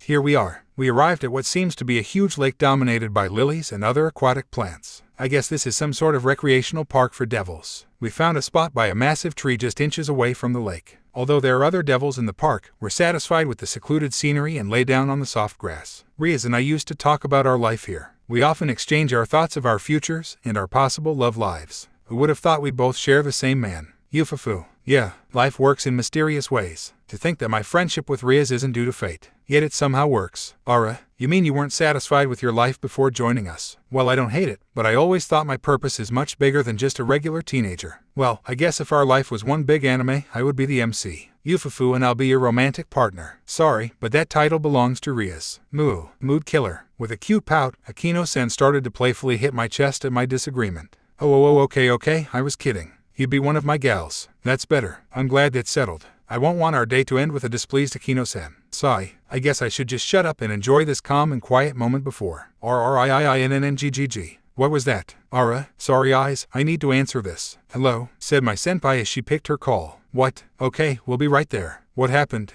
Who was that? It's Koneko-chan. She's been hospitalized. In the underworld hospital, Issei and Akeno rushed to the designated ward as they heard about their rook's condition. Huff, you know Akeno-san. Huff, we could have used the teleportation circle, Huff, so we don't have to go through Huff all this running, Huff. Soon, both devils skidded across the hallway while the queen gave her partner in crime an embarrassed blush. Right, why didn't I think of that? As they made it to Kaneko's ward via magic circle, the pair met up with the rest of the peerage along with Grafia, who was monitoring the Nekomata's vitals. What took you two so long? You got me worried. Sorry, Rias. We were lost for a moment. Never mind that. How's her condition? As Issei approached his kuai on the bed, she was shocked to see burn marks and bruises on her limbs. She's even wearing an oxygen mask, for God's sakes. On second glances, Issei also noticed some burn marks on his beloved's hands. Are you two all right? Why are you two burnt? What happened? No one dared to answer, knowing how much the pawn cared for his comrades and how he would kill anyone who touches them. However, Rias decided to provide the information. It happened after my training with Oni-sama. That will be all for now, Rias. We'll continue tomorrow first thing in the morning. Rest well, dear sister. As Surzech teleported away, Rias took a stroll around her house garden. It was then she came across her rook sitting alone at one of the benches. Huh, what are you doing here, Koneko? Ara, why are you crying? It's nothing but you. Sniff, I'm fine. No, you're not. Come here, tell me all about it. Maybe I can help. Koneko then sat on her master's lap and snuggled in her ample bosom. Well, you see, I thought I heard that voice before. Suddenly, a third party's voice could be heard out of nowhere. Show yourself. But you, whose voice is that? Mine, little one. It was then, a tall but well-built man with blonde hair jumped off a branch he was perching on. Hello, Rias, nice seeing you again. Finally sick of the human world. Go away, Riser, you know it's rude to drop in uninvited. Oh, but I was invited. By yours truly, that is. Riser just kept on making his way closer to the crimson-haired girl, keeping his arrogance. A servant of yours. My, what a cutie. Riser then extended his hand to flirt with Koneko, which she disgustedly shoves away. Hands off, bird boy, or I'll pummel you. Ooh, and a feisty one as well. I like it. Tell you what, Rias, I'm willing to trade my rook for yours. Deal? Over my decomposed and reincarnated body, Koneko is more than just a servant. She's my family, defended Rias while embracing her. Unfortunately, Riser began to lose his temper and was literally fired up. Fine, if I can't have her, no one can. The male devil then engulfed Rias and Koneko in flames and laughed manically at their suffering. Thankfully, the flames were successfully put out by somebody's ice spell. What? Who did this? I was wondering the same thing. But then you are here. It was Grafia. At the mere presence of the maid of the Gremory household, Riser was visibly shaken. What is the meaning of this, Riser-san? Nothing much. I asked for a trade. My anger got the better of me. He's lying, don't believe her, one-sama. Calm down, Rias. Now, Riser-san, if you really desire a trade of servants, a raiding game would be most appropriate. One-sama, be quiet. Do we have an agreement? Without hesitation, Riser nodded and disappeared in a pillar of flames. That aside, the Gremory maid wasted no time and admitted the injured devils to the nearest hospital. At the moment, everyone could feel Issei's rage building up, which in turn exerts pressure among everyone in the room. Halt, Issei, that wasn't called for. But that bastard hurt my friends, he deserves to be punished. To avoid any further commotion, Grafia jabbed the pawn in the gut with her fingers. As a result, Issei's body felt limp and collapsed on the floor. Eyes, what did you? Not to worry, Rias. I've just touched one of his pressure points to make him relax. Relax my ass, he's completely paralyzed, cried the Gremory princess who was hugging her beloved. The same goes for Akeno, who is clinging onto Issei's head. I'm sorry, Rias, but to put Riser-san in his place, the raiding games is mandatory. Besides, it'll be a great experience for you and your peerage. One-sama, we're talking about a man who has never lose a match and basically has the same abilities as the immortal Phoenix. How could we defeat a monster like that? Well, that's why I've set the match to be held after your training program and once Koneko-san has recovered. Don't fret, Aju-sama. With your newfound members, your victory will be swift. With a wink, the Gremory maid took her leave. In the meantime, despite his numb body, Issei clearly heard everything and tried to get back on his feet. Now you realize why I asked for this training session. I'll be heading back to the mountains. Oof smack as soon as my legs are back to normal. Yufufu, don't worry, Eyes-kun. The raiding games is on hold as long as we're fit to resume. So let's take a break for now, okay? With a sinister grin, Akeno carried her helpless Kuhai back to his room while Rias remained in the ward. It's alright guys, I'll look after Koneko. Get all the rest you need. If you say so, Rias, but you, come on Asia. Let's take a bath. Wait for me, Zenobia-san. Hey, Yudo, why are you still here? I can't leave you alone here now, you'll need help. At her knight's insistence, Rias could only smile and pat him on the head. Always the gentleman. Thank you, Yudo. No, Akeno-san, what's this? On top of a king-sized bed, our dear pawn is lying helplessly with his body still numb and limp. At least his face and head is back to normal. Yufufu, with Koneko-chan keeping Rias busy, I have little Eyes-kun all to myself. Taking advantage of the situation, Akeno laid her naked body on Issei's while giving him kisses all around his face, chest, and other parts. Ticklish Ara, you're so cute when you squirm like that. Time for round 2. This time, Akeno grinded herself on Issei's body. Wow, so soft. No bad Issei, pervert Issei. Oh ho, playing hard to get, are we? The real fun starts now. As a last resort, the priestess crawled on top of the still immobile brunette, awaiting his reaction. Little did he know, his head happens to be directly under Akeno's BRSTS. Wait, hold on, Akeno-san PHM. With her full weight dropped onto the boy, Issei had his face completely buried in his senpai's humongous oppai. Unfortunately for him, Akeno seems to enjoy the treatment. Hello, on. This is bad, I could suffocate any moment. Again, damn it, why does Grafia have to give me that jab? For your information, D-Drag, I still can't feel my hands, besides, those didn't work the last time. Wait, D-Drag, damn lizard. Ara Eyes-kun. Is my body too much for you to handle? Yes, it is. Now could you get off me now? Only if you say please. G-A-H-H-H, this woman. This sadist. Please. Please what? Please MPHMM. Oops, sorry, what was that? How can I talk with my face enveloped in her cushions? That's cheating, Akeno-san, you're cheating. Alright, I had my fun. Finally fresh air as my senpai removed herself from the bed. Yufufu, we should do this again sometime. I'll be waiting. Wink. With that, Akeno-san head for the showers while I started to feel my limbs in perfect condition. What perfect timing. No. Yes. Grown, I have to rain harder for Rias and Koneko-chan's sake. Today marks the end of our training session before our battle against Riser's peerage. Thankfully, Koneko-chan managed to recover soon enough to join me and Tan and Asen. The two of us did our usual routine of escaping Asen's onslaught while doing our best to subdue him once he left an opening. Unfortunately, as a Dragon King, his battle experience exceeded us tenfold. You've certainly improved your skills, Hayao Issei. The same can be said for the cat girl. Have another. Kaboom. Phew, that almost got us. How are you holding up, Koneko-chan? I'm fine, senpai. Doesn't this dragon have any weak spots? Damn it, no matter where I look, Asen seems to be protected in every possible way. Maybe if I. KABOOM1. UUWWWAAA. Eyes SENPAI. Hayao Issei. How long are you going to stare into space like that? Have you grown tired already? You disgust me. Now is my chance. TERTIFICUSTOTALUS. Snap. As I casted my spell, the dragon seems to have trouble moving his limbs and fell towards us. Guh, what is this madness? I've never heard of a spell like this before. The full body binding curse. Great for dealing with giants like you, Asen.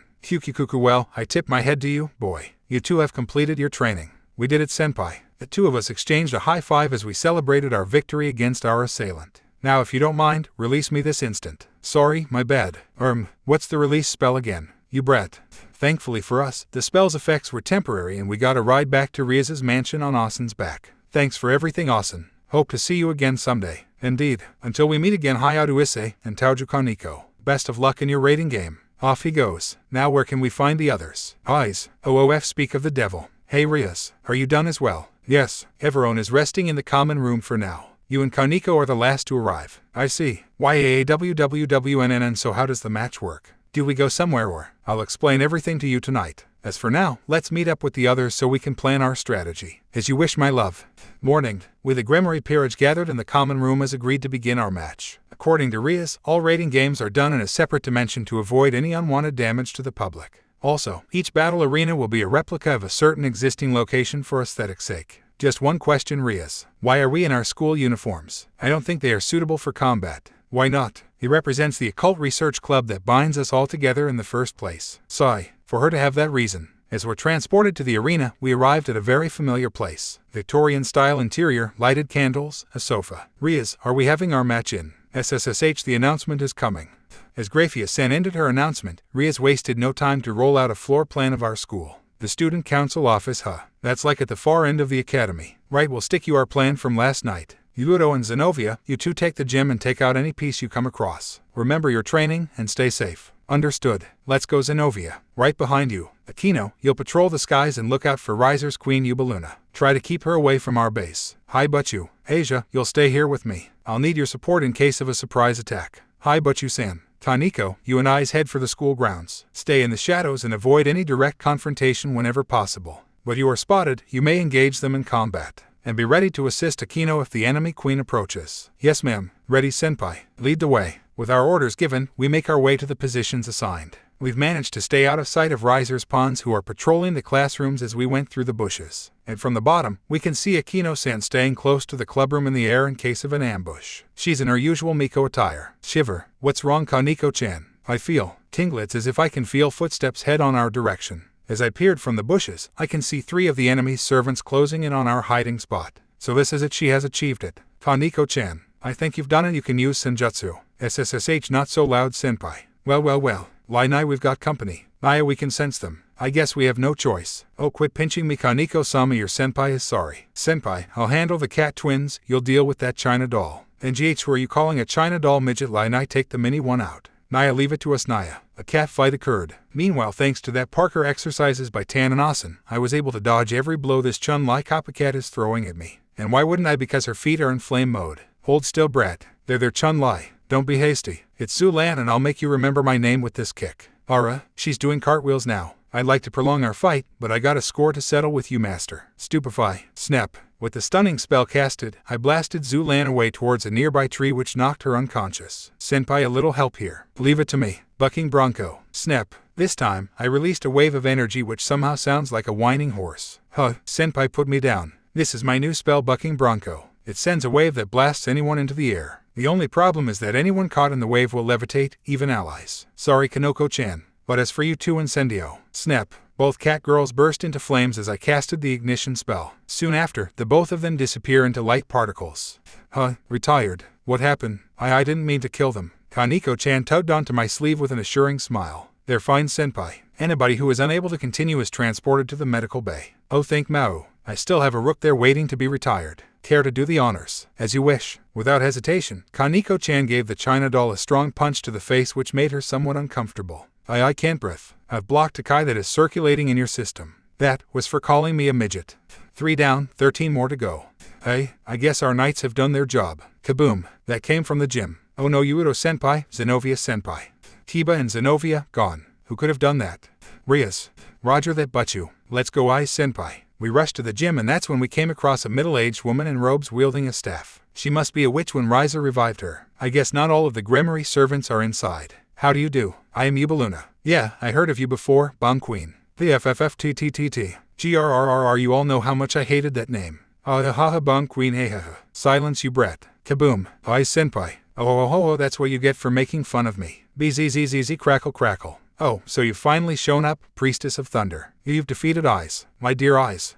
I'll never forgive you, bum. Bzzz. Oh my, holy lightning. So you are the spawn of the fallen angel Barrakiel. Well then, I'll have to be careful with you. Snap. VRRROOOMM. GHHH. So you thank Mao I've learned this charm. Eyes-kun. Eyes senpai. Impossible, how can a mere pawn survive my explosive magic? He didn't even dodged. Well, silence you brat. Partigo horribilis. Kaboom. Eyes senpai. Aha, this shield charm is magnificent. I guess I'll wait here. Oh, that's what you get for making fun of me. Bzzz crackle crackle. Oh, you've done it now, bombshell. Oh, so you've finally shown up, priestess of thunder. You've defeated Eyes, my dear Eyes.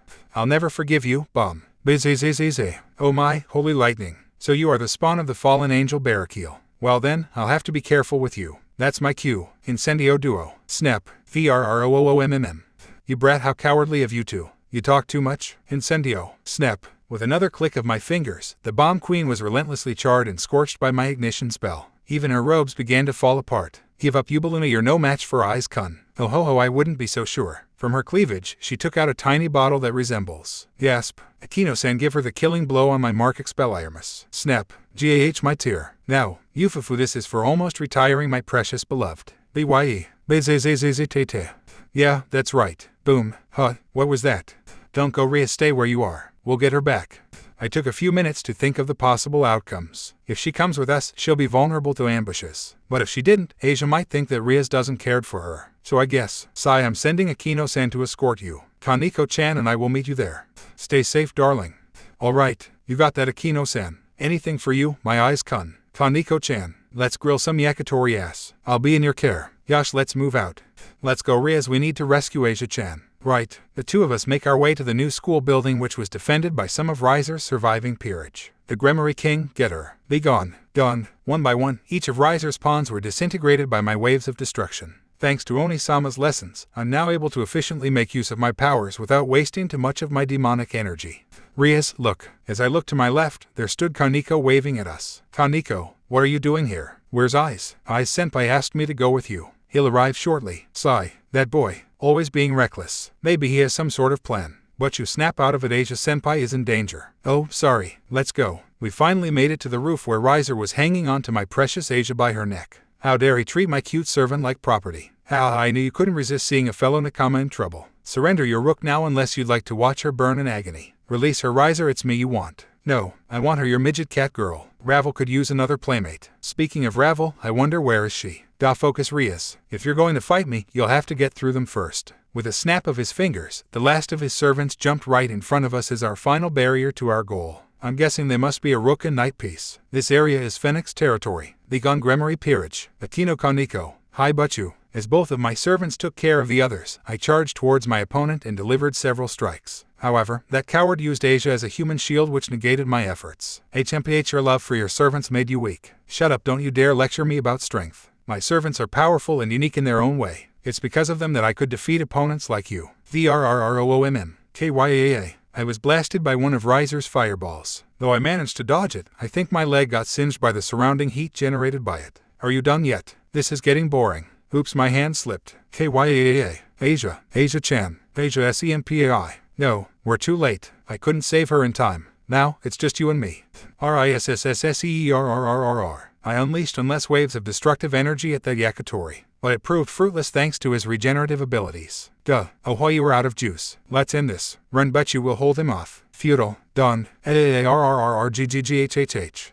You're all out of pieces, Rias. Surrender now, and your loss will be painless. This is it. I'm so sorry, Koneko. What a useless master I am. I love Yob safe, my precious rook. Say your prayers, Gremory. This ends no. ACCNDIO. Out of nowhere, a boy sprung onto the roof right behind Riser and grabbed onto him, pinning him down. GAH, where did you come from? Let go of me, brat. You pay for what you've done to Asia and Rias. Thunderclap. Clap. Riser was stunned. The technique. It can't be. Immobilis Maxima. Snap. Eyes, my dearest pawn and sweetheart has returned. As he casted his spell, Riser's flames began to die down while his whole body was frozen solid. Now Rias, take us out. What? He's going to. No, Eyes, you'll get caught in the blast. I can't keep him frozen for long. Just do it. I'll be fine. True to his word, the phoenix's body began to thaw while Issei continued to conjure his spell to keep his captive petrified. It'll be all right, Rias. Finish it. I took a deep breath and channeled my power of destruction. My energy is almost depleted, so I had to make this shot count. My servants, they fought hard. For my sake I will not let their sacrifices be in vain.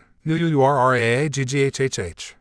it. Koneko is safe, everyone. Thank you. As the dust settles, I was being transported back to the underworld and then escorted to the medical rooms. There, I found all of my fallen servants resting peacefully on their beds. All except for Issei. Wait. Asia sniffed. Thank Mao, you're all right. I'm fine, but you-san. Issei-san rescued me when I was thrown off the roof. It was nothing, Asia. I'm just glad you're safe. As I walked to my pawn, he gave me an innocent and satisfied look. However, slap. What was that for, Rias? It hurts. Hug. You dummy, if it weren't for the system, I could have died. Please don't try something like that again. Promise. Hi. I promise. Sorry for letting you worry like that. But on the bright side, Koneko-chan is safe now and she got her senjutsu. He's right. I've heard that Koneko somehow managed to unlock her Nekomata abilities during the match. Perhaps her body evolved when she was healing after our first encounter with Riser. Issei-senpai, everyone. Thank you. Sniff. There's nowhere I'd rather be. The rook then climbed onto Issei's bed and lay on his chest. Then here with everyone. Ooh, you're too cute for words, Koneko-chan. I couldn't help but pout at Kaneko's newfound behavior. Looks like Issei's harem is getting bigger and bigger each day. Eyes, I'm cute too, right?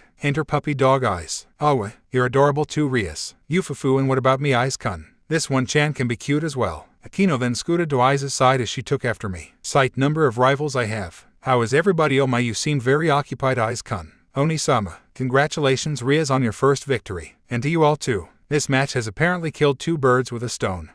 What do you mean, Surzech-sama? Well, first of all, obviously Koneko is free from Riser's possession. Second, as this is his first ever defeat in a rating game, Riser has finally learned about humility. Lord and Lady Phoenix asked me to give you all their gratitude for that.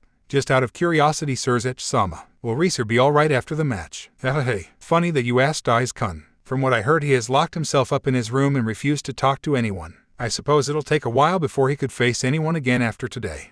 Served him right. Nobody messes with my peerage and makes it out unscathed. By the way, Rias, the summer holidays will end within a week, right? Why not celebrate your victory tomorrow here in the mansion? We can invite everyone. Great idea, Oni-sama. I'll contact Sona and the others. It was then Oni-sama passed a small bottle to everyone in the room. Here, take this to heal up quickly. As everyone drank up, each one of them had their injuries recovered in seconds. Athi must be Phoenix tears. Thank you, Surzech-sama. It's my pleasure, Gremory Peerage. I'll inform Mother and Father about the gathering. Meanwhile, get some rest and enjoy yourselves. As Oni-sama left the room, I was then approached by my beloved with a confused look. So what now? We've completed our trainings. What's next on the agenda? I brought out my to-do list and scanned through.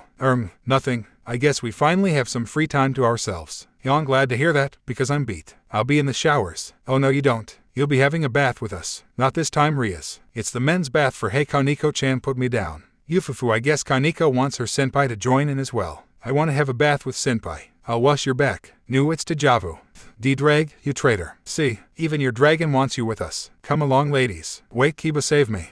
How did this happen? Now even Koneko-chan is on their side. My life will get even livelier than usual. I'm now on a stool wearing a loincloth as my back was being scrubbed by my kuhai in her cat form. How is it, senpai? Onoi, it's good. Thank you for washing my back. Hey, what's with that blush? I've earned a new girl. That makes 4 now. Issei-kun, after you're done with Koneko-chan, be sure to join us here, okay? I'll be right with you, Akeno-san. Take your time, Koneko-chan. Wash as slow as possible. He wants me to take my time. So be patient, Akeno-san. Konko-chan, you traitor. Our eyes, if you want it slow, I can take over, you know. Gulp, washed by Rias. I don't think I can handle that. Munyuu. You had this softness. The redhead is doing it. Her fun bags are touching me. How do you like them, eyes? Don't be shy. Oh no, pressurizing without warning. My right hand was then lead to another soft sensation. Yufufu, don't forget me, Issei-kun. Here, can you feel my heartbeat? Munyuu. Akeno-san placed my hand on her BRSD. Let go of me, Akeno-san. I could die of anemia not to be outdone. I felt another smooth and squishy sensation on my chest. No, even Koneko-chan. Only this time she's hugging my front with her cat tail curled up on my left arm. I may not match in size, but I make up for it in cuteness. NYANN. Massive NOSCBLEEDDD. Consciousness. Fading. Eyes not again. Ara, this is troublesome. Senpai, hang on. The next morning, I was with Kiba helping out with the decorations for tonight's victory party. Oh, about my condition yesterday, my pressure went back to optimum level after a good night rest. Wow, there are a lot of paper lanterns around here. It's only normal since Butchu loves Japanese culture. Not to mention, they help light up the place, even if we can see in the dark. I remarked jokingly. Sayep, pass me the banner please. As I hand over a congratulations banner across the hallway, I was called by Lady Gremory via communication circle. Ai-san, could you come and meet me in the common room please? There's something I'd like you to do. I'll be on my way, my lady. Sorry Kiba, but I have to go. No worries Ice-kun. I'll be right here. As I made it to the meet-up point, I come across Rias' mom reading a book on her couch. Harem Issei at your service, my lady. Yufufu. You can call me mother, my dear. As promised, I'll now teach you basic etiquette for us high-class devils which may be useful for future formal gatherings. Oh my, tonight's party won't be a grand one I hope. I don't think I'm ready for. Not to worry dear boy, the party will be suitable for you, common folk alike. As for now, I'd like you to take my hand. I've seen this gesture before in movies. This means I'm going to. I don't really know how to dance mother. Yufufu. That is why I'm here silly. Come on now, no need to be shy. As I grabbed onto Lady Gremory's hand, she then instructed me to hold her waist with my other hand and we started our first dance. It somehow resembles tango. Perhaps devil culture isn't so different from humans after all. There you go 1 2 3 40 1 2 3 4 and 4. 2 2 3 4. My, you pick up quickly Ai-san. Thank you mother. It's because I have a fantastic teacher. Oh stop it, you cheating on your lover with her mother isn't something Rias tolerates you know. Yufufu. As we completed the remaining steps, we took our bows and moved on to dining etiquette and table manners. Well, as a Japanese, I'm familiar with the obvious inappropriate dining behavior, such as talking with a full mouth, chewing without closing, or wolfing down my meals. However, fine dining is a whole new level. Thankfully, my mentor was patient enough to guide me through the many silverware and manners fit for a royal dinner. Phew, that's a lot to take in. But still, you take it quite well. Don't fret, I'll inform Rias to help you practice those skills. Lastly, we have history of the underworld. Just to clarify, I was never a huge fan of history as a subject. In fact, my best grades for it were just C's and D+S, not ideal results for a Japanese student. However, underworld history was mind-blowing. Damn, if only human history was this amazing. And there you have it, the 72 pillars of the devil line. Any questions? No ma'am, and we're done. I hope you've learned a lot dear. Oh my, look at the time. The party will begin soon. You should get changed. Do I need to get a tux or something? Whatever you're comfortable with Ai-san. Even casual. Yash, back in my room, I dug out my signature red shirt along with some black jeans and a matching coat. And I'm done. Shut up. These are my own clothes. Just go to sleep. We're asked to gather at the corridor before we make our appearance to our guests. So far the ones who arrived are looking good Ice-kun. Kiba in a tux. I'm not sure what to wear, so I'm going with this. Zenobia in a yellow blouse with jeans and an overcoat. Ai-san, how do I look? Asia in a pink frill dress. You look stunning Asia. Senpai, what about me? And Koneko-chan in a sleeveless, white dress. Huge, well done my kuai. Nayan, only the 2 1-samas are missing. Maybe they're still putting only makeup, or eyes. Do you like what you see? Massive nosebleed. Rias, your outfit, it's sassy, slutty, to your liking. Any of those is fitting. For a princess to wear a mini skirt and V-neck singlet. Too much? Ara, don't forget me Ice-kun. As I sheepishly turned to my back, I was again struck by Class 12 seduction. That's because Akeno-san's outfit is a revealing Miko. Akeno-san, won't you catch a cold in that? Sleeveless and pantsless costume. I mean dot and no bra. Being light-colored, one could see her buds if you paid close attention to her bust area. Sigh. This woman. Not to worry, you will keep me warm Yufufu. Hug. He's mine Akeno. Don't hog him to yourself. Can't you lend him to me for a while? This tug of war could end badly. Oh well. Dragon chop. Bunk. Oi. Ew. Please you too. There are people waiting for us in the hall. We can settle this later. But can't we just have a great time? It's for our victory after all. Both ladies shyly nodded and we made our way to the venue. Right in front of the hall was Grafia-san waiting patiently in front of the entrance. Welcome Gremory Peerage. We're awaiting your presence. As Grafia-san swung the doors open, we're suddenly greeted by loud cheers and whistles by our guests. Surprise congratulations Gremory Peerage. Everyone was here. Arena, Kaichu, Azazel-sensei, the Gremory family, student council, even Tia in her human form, and wait, Ka-san and Tu-san. Well done Eyes, you've made us very proud of you. Ka-san, Tu-san, how did you get here? Oh, we received an invitation from Surzech. After that, he brought us all the way here to visit you. My son defeated the immortal Phoenix. My goodness, you've grown strong. Thanks guys. Apart from these few, there are also others who I'm not familiar with. Eyes, I want you to meet my cousin, Sariog. He's from the House of Baal. This guy is Rias' cousin. He's like a bodybuilder. That was a great match, young man. I hope to meet you in battle someday. Battle. Him doesn't mean. Sariog will be taking part in the rating games tournament, which means there'll be a chance that we face his peerage in battle. That's nice to hear. What's wrong Harem Issei, you scared? To be honest, a little. But I'd be honored to fight you one-on-one Sariog-san. That's the spirit, carry on now, enjoy yourselves. As Sariog-san left us for the buffet, I turned to Rias with a cheeky grin. I guess my training plan was called for after all him. Fine, you're right. But I'll be counting on you for the tournament. We'll need the full strength and commitment of everyone if we were to reach the finals. Riser is child's play compared to my cousin. Yeah, that can wait. Come on Rias, let's grab a bite. After dinner, we spend the rest of the night mucking about and exchanging stories. I've even got a chance to hang out with the Citri peerage, which were much nicer than I expected. You seem to have adapted to our home world, Issei-kun. Why wouldn't I? Everyone here is warm and welcoming. That aside, Kaichu, how was your visit back home? Oh, you can call me by name, Issei-kun. Any friend of Rias is a friend of mine. Alright then, Sona. How was your week? It was fine. I paid a visit to my parents and training for my peerage came after. Yes, I heard about it when we're in the train. Apparently you did. By the way, I grew interested in your fighting style as I spectated your match with Riser. May I know where you learned it from? Oh, you mean my thunderclap. My client taught me that. Shiota-kun. I heard he's proficient in the art of assassination. So you've been training with him? Yeah. As payback, I made my contracts with him free of charge until I'm done with my lessons. If you like, I can give you his contact. A tempting offer. Perhaps in return, I can help him with his studies. Please do. He always needed someone to assist him with his assignments. You'd make a better tutor than me, Sona. Then it's settled. Nice doing business with you, Issei-kun. Always a pleasure. As soon as Kaichu left me, another lady sat beside me. Hello, Hayato-kun. This time, I was greeted by Fuku Kaichu, Shinra-senpai. Hi, may I help you, Shinra-senpai? And nothing much. And you may call me Tsubaki. Perhaps we the student council should get along with the orc more often. Gee, everyone is being so casual today. Alright, but only if you call me Eyes. So what can I do for you, Tsubaki-san? Well, Hayo, I mean Issei-kun, Kaichu was saying about how I should go around and have fun with everyone. But as her right-hand woman, I have trouble putting my duty as vice president aside for casual events. I saw how you can get along with almost everyone, even Mao-sama in the church faction. Just, what is your secret? That's a lot of information to take in. To think that all this time, the stoic and no-nonsense Tsubaki-san has trouble communicating with strangers, or even fellow students. First of all, open up to everyone. Be yourself. Imagine the person you want to befriend is somebody you're comfortable talking to.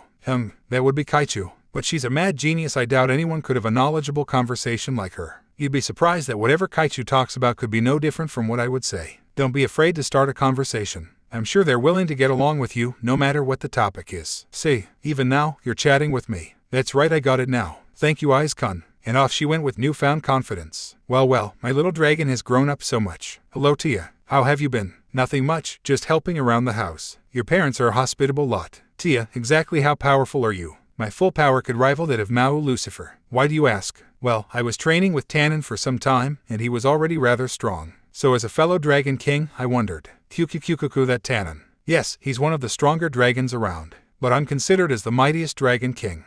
Silence, DDRAIG. Calm down, Tia. He's only joking. Smack. Great that you finally put this damn lizard in his place. It's about time you learn about humility, Sekuruyute. Just ignore him. I know you have improved greatly, dear boy. But whatever happens, if you need any help, call me. I received a tooth attached to a string necklace. With this tooth, I can come to your aid at a moment's notice. As for now, go and have fun. You deserve it. CHU. After a peck on my cheek, Tia went off to have a drink. This is the life. The new semester begins tomorrow, and thus, we have to bid farewell to everyone in the underworld. On the way back to Aiza's place, I've took the time to reflect on how much we've grown since I've got my new pawn. Fufufu to think that Aiz was the reason behind our current strength. Which leaves me with a remaining rook and bishop piece. Excited to return to Japan, Rias. Of course, why wouldn't I be? Hey, where did you get this pendant, Eyes? Oh, Tia gave it to me. It used to be one of her tooth. She said I could summon her whenever we needed help. That's very thoughtful of her. Come to think of it, I guess she and your parents must have reached home by now. Speaking of which, why do we have to take the train when we could have just teleported back home? Where's the fun in that? My adorable pawn could only give me a dumbfounded look at my reply. But in actual fact, low-class devils are forbidden to enter the underworld via magic circle, unless under the orders of their master of Oni-sama himself. As for Aka-sama and Adu-sama, perhaps Oni-sama insisted on giving them a safe and instant journey back to the human world. Here we are. CRRAAPPP. I almost forgot about my holiday assignments. What do I do? School starts tomorrow, and maths isn't my best subject. Knock knock. Come in. Hi Eyes. I've brought you some snacks. Ara, that's a lot of homework you got there. Hey Rias, thanks. Say, by any chance you could teach me a thing or two? Of course, I'd be glad to help you. 10 minutes later, and that's how you get 2.45. Wow, you made it so much easier to understand. Yufufu, maybe it's because of the generation gap. How many more before you're done? only one more. Physics. Oh, sorry Eyes, but I'm not good in physics. But hang on for a sec. In a flash, Rias went downstairs and brought another familiar face into the fold. Here I am, Hanjima Akeno, at your service. Oh Akeno-san, could you help me with my physics assignment? I seem to be lost. You don't even need to ask. 30 minutes later. You two ladies are my saviors. How can I repay you? Or maybe I shouldn't ask that, it's too late. Now they're giving me sly grins. Take a bath with the both of us. I knew it, I freaking knew it. Sure, there could be other ways I can repay you. Rias put her finger on my lips and dragged me to the bathroom. Hang on, since when the tub became a jacuzzi? What, how, when? While we're in the underworld, Oni-sama secretly redid some parts of your house. Hence, the jacuzzi. Mao-sama, what have you done? Yufufufufufu, I just love seeing Issei-kun in panic mode. He's just so cutie. With Rias dragging him into the newly renovated bathroom, I locked the door as a safety measure and casted a spell on him under his nose. Let go of me, Rias, I'll die of anemia if this continues. Awa peewity peewees. You did owe us. Now be a good boy and let us wash you. We then stripped to our birthday suits and took turns to scrub Issei-kun with sponges and a cloth. But I decided to turn it up a notch. UUWWAA Akeno-san, why do I feel skin on my back? Yufufu, doesn't it feel better when I use my BRSTS instead of a cloth to wash you? Skinship is important among housemates and lovers. Oh no, pressure, not rising. Hi, worked, my spell worked. Now you don't have to worry about fainting, dear eyes. Enjoy to your heart's content. Already it's the 4th day of school since our summer break. After our lessons, my life as a devil went on as usual with my self-training with my client, Nagisa. Oh, you've certainly improved a lot, Eyes. I can't keep up with you. Well, I did train with a Dragon King. So, about just now, were you serious? Yeah, Kaichu was wondering if you could teach her and the student council some of your skills. And in return, before I could finish, a magic circle with the Citri symbol appeared beside us. The one who appeared was none other than... Sorry, am I interrupting anything? Kaichu, what brings you here? Didn't I told you to call me Sona, Issei-kun? And greetings to you, Shota Nagisa-kun. Hello Kaichu. But I already have a devil assisting me, so I'm here to give you an offer. However, you may reject it if you think otherwise. Well, Kaichu, I don't mind sharing my skills with you, but all I ask is, join my peerage. Excuse me, Issei-kun has told me a lot about you, and the student council could use another male member. Also, I see potential in you, Shota-kun. Me, a member of your peerage. Sorry to disappoint you, but I was labeled as a weakling and even mistaken as a girl during my middle school years. I don't think I deserve to be. Fret no, Nagisa. My servants are all considered weak compared to Rias' servants and Issei-kun here. Ito, that's kinda embarrassing, Sona. I couldn't help but blurt that out. But what we lack in power, we make up for in technique. Thus, your skills are deemed most compatible with us. So what say you? Would you be a part of the Citri family? Nagisa went into brainstorm mode. Obviously, the only downside would be our weakness to holy objects and prayers. However, the upsides made up for that one snag. Go for it, Nagisa. You won't regret it. Alright, if I says it's fine, I accept your offer. Excellent. Please step forward. As my client stepped into the magic circle, 3 of Sona's pawn pieces floated towards Nagisa and entered his chest. So that makes him a pawn as well. I guess you will be my 3rd pawn. I hope you're okay with that role. It's fine. So does this make me part of the student council now? Obviously yes. You'll be expected to meet me in the office tomorrow at 7 a.m. sharp. Be punctual. Hi Kaichu. Does this mean he's not my client anymore? Unfortunately yes. I apologize for taking away your business. Please send my regards to Rias. Sigh as you command. Yawn, well then. I should be off. Great to have you with us, Nagisa. Likewise Kaichu. So Eyes, I guess this is it. It's nice knowing you. Oh, come on, we'll see each other in class. And if Kaichu plans to visit the orc. With that, all I had to do is deliver the info to my master. Sigh, oh well, it can't be helped. I'm very sorry, Rias, but my client has made his choice. There's nothing I can do. Hug. I understand, Eyes. You did the right thing. To be honest, I was worried about Sona when she planned on taking part in the tournament. She what? Is that why? Yeah, she'll need all the help she can get. Don't worry, Eyes, we'll find a client for you. Take you time, Rias. No rush. But you urgent message from Surzech-sama. Put him on Akeno. Everyone then paid attention to the screen with Mao-sama giving us his message. Sorry to disturb you, Rias, but we've received intel that the Norse god Loki has invaded Lilith with his sons. He has allied himself with the old Mao faction, the leading force of Thwikao's brigade. Can you come to our aid? And please contact Sona as well. Affirmative, Oni-sama. Let's go, my servants. We just couldn't catch a break, can we? The current situation is that the student council are helping the guards defend against the grunts of the Chaos brigade, while we the orc deal with Loki's son, Fenrir the wolf, and his spawns. As for the evil god himself, Ajuka-sama has transported him, Azazel-sensei and Surzech-sama to a separate dimension, so they to go all out. Be careful of his fangs, Eyes, they have the power to kill a god. Understood. GRRR. Even in my balance breaker mode, I couldn't keep up with the dog. As I tried to land a blow on him, he always evades and tries to scratch or take a bite out of me. You damn dog, over here. As Fenrir lunged at me, I managed to barely escape. But his claw sliced the string of my pendant, which caused it to drop. Rias, please catch my pendant. I got it, look out. Another attack by the wolf.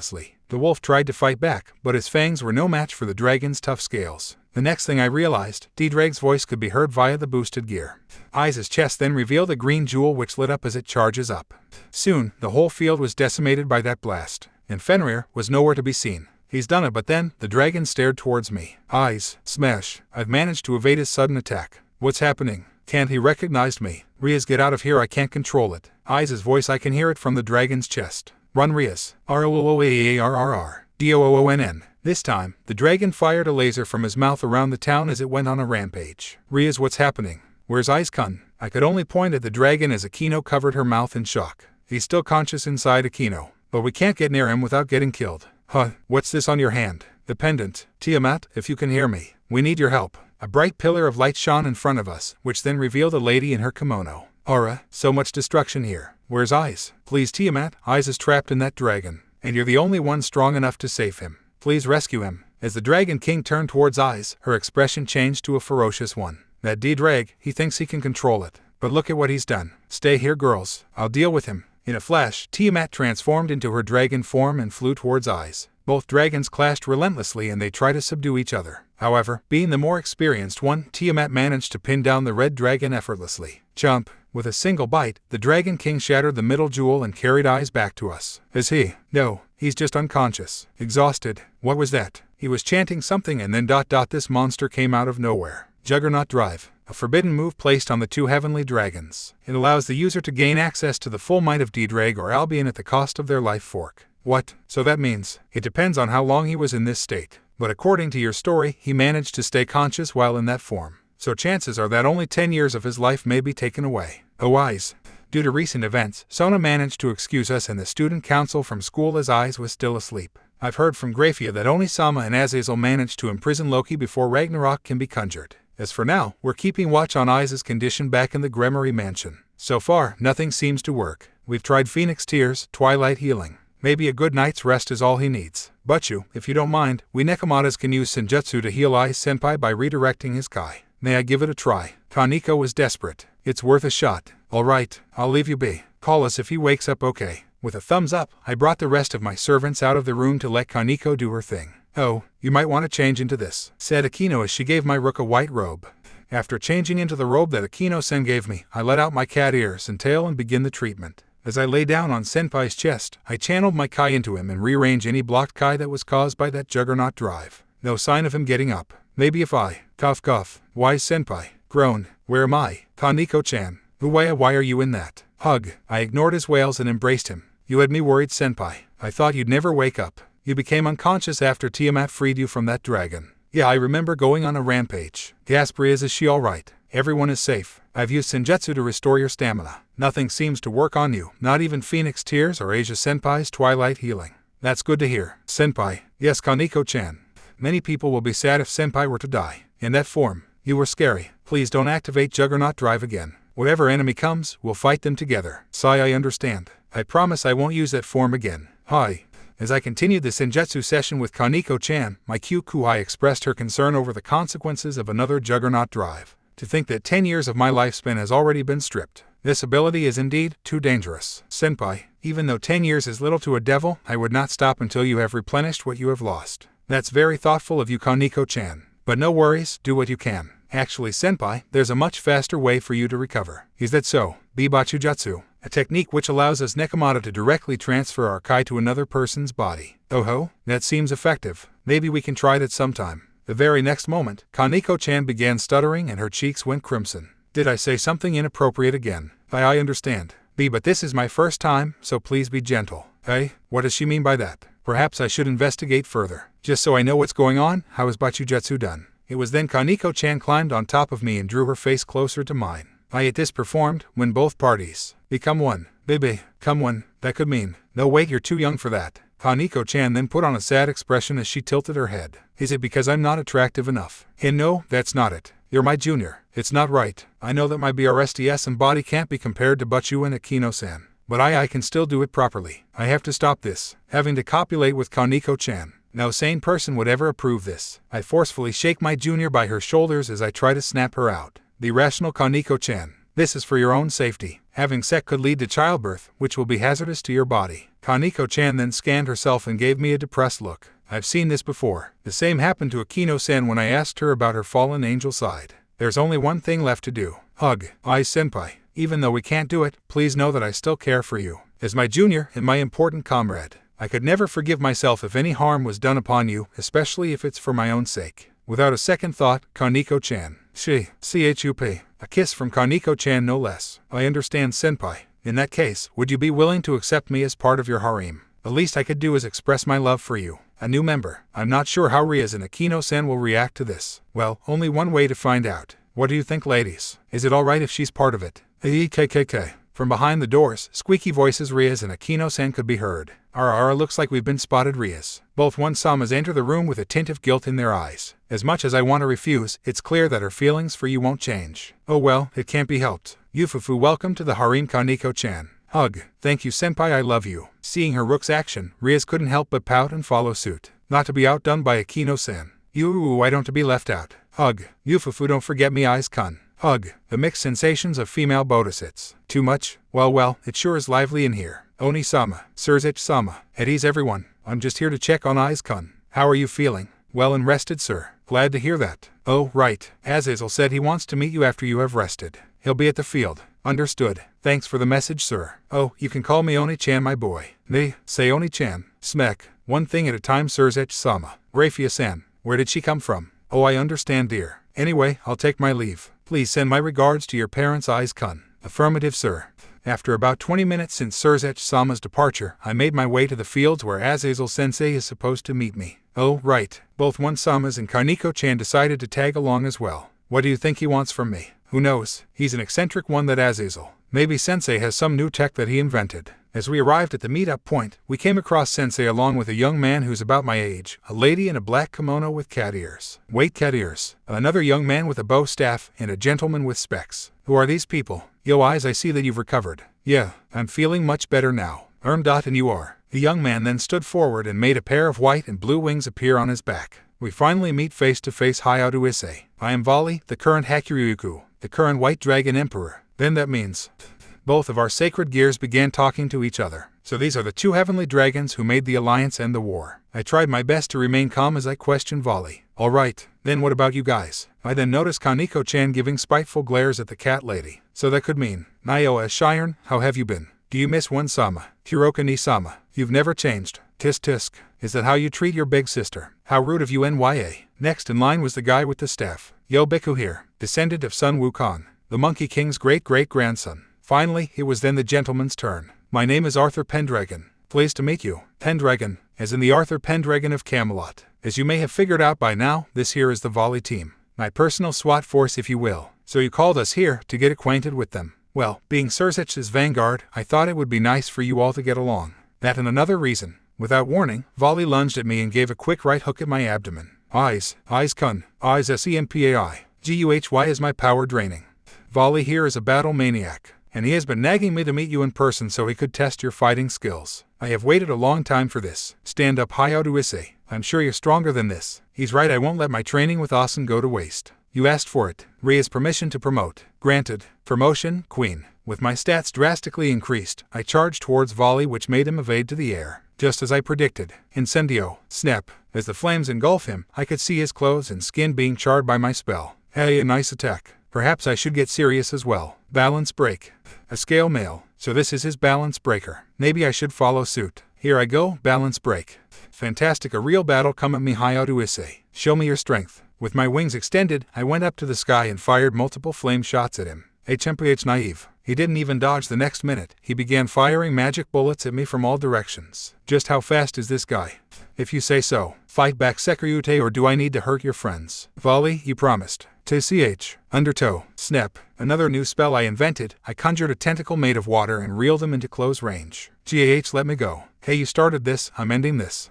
Ugh, what is this? And what come after is Incendio. Snap.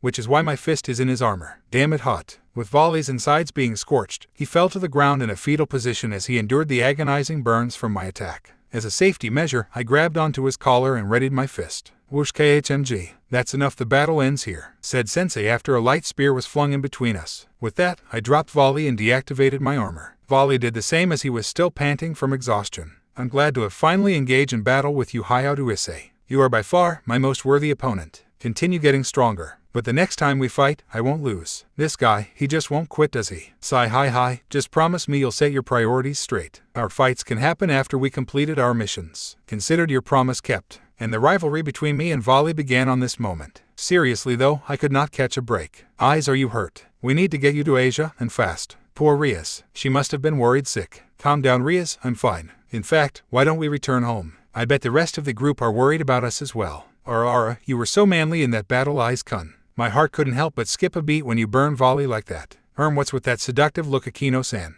Did I unleash the sadist in her again? I think Senpai was amazing. The Hakuryuku didn't stand a chance. Hey, thanks Kaneko-chan. So, shall we? As Akeno-san activated a magic circle, we head back to Hayadu residence and prepare for the days to come. It has been about a week since Eyes recovered from his minor coma. So far, nothing out of the ordinary has happened. No skirmishes by the Kaho's brigade, no attacks by the old Mao faction. I guess we finally earned the pleasant times we longed for after whatever trouble we went through. It was time club, another club meeting, and most of my second-year servants have arrived just in time. However, I couldn't help but notice my dear pawn hanging onto a certain envelope. Gasp, another love rival. Or does Eyes has a secret admirer? Eyes, where did you get that from? Oh, I got it from the mail this morning. It's from Barakeel-san. A letter from Barakeel. It must be for Akeno, and knowing the circumstances, I guess it's wise of Eyes to hide it from her for now. What could it be for? Maybe Akeno Fukibachu's father wants to meet up with her. Well, I guess he has to wait a little longer before that happens. Hang on. What is it, Eyes-san? Of course, Akeno-san's birthday is today, and this is Barakeel-san's way of wishing her, since you know. Oh, that made sense. Soon, Eyes and the church trio turned their attention towards me with uneasy expressions. Why are you all looking at me like that? Should we give this to her? I mean, it is her letter. But what if Akeno-san's mood will be ruined because of it? An unwelcomed letter isn't the best birthday present. And what's your call, Rias? Irina does have a point. On one hand, keeping this letter could be considered as stealing private property. Then again, this unknown piece of paper could potentially sabotage her birthday this year. Perhaps if we... I hate to do this, but I guess it's best if we hide this letter from Akeno until the celebration is over. At least we can take the time to give her the party she deserves tonight. Yeah, I'll keep this for now. Don't worry guys, Akeno-san won't know. Hello everyone. Hey Akeno-san. Ara Eyes-kun, what's that you have on your hand? Oh no. Hide Eyes. Well, it's nothing, You're late, Akeno. And where are Yugudo and Kaneko? Sorry, but Sona needed my assistance for a while. And I think both Yugudo-kun and Kaneko-chan went back home early for some reason. Oh right, I told them to set up the decorations in Eyes' place for tonight's party. Better keep it a secret. At least Eyes managed to hide it in time. No worries then. Shall we begin?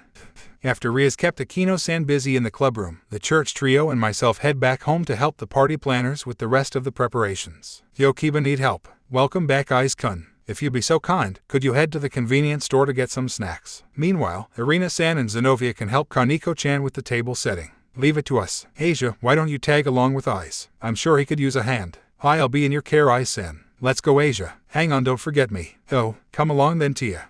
So this is the convenience store. Wow, they have everything here. Right. This must be Tia's first time exploring the human world. Normally she would stay at home and help Ka-san with the chores. Perhaps one day I should bring her on a tour around town. To think that a mighty Dragon King would be awed by a few packets of chips. Oh no, what do we need, Eyes-san? Let's see, bottles of soda. Chips. Asia, is Rias planning to order any takeaway? I heard there's going to be pizza and a few Chinese takeouts. Maybe some ice cream would be nice. Excellent choice. Tia, could you get 3 tubs of ice cream, please? They're in the freezer. Hold on.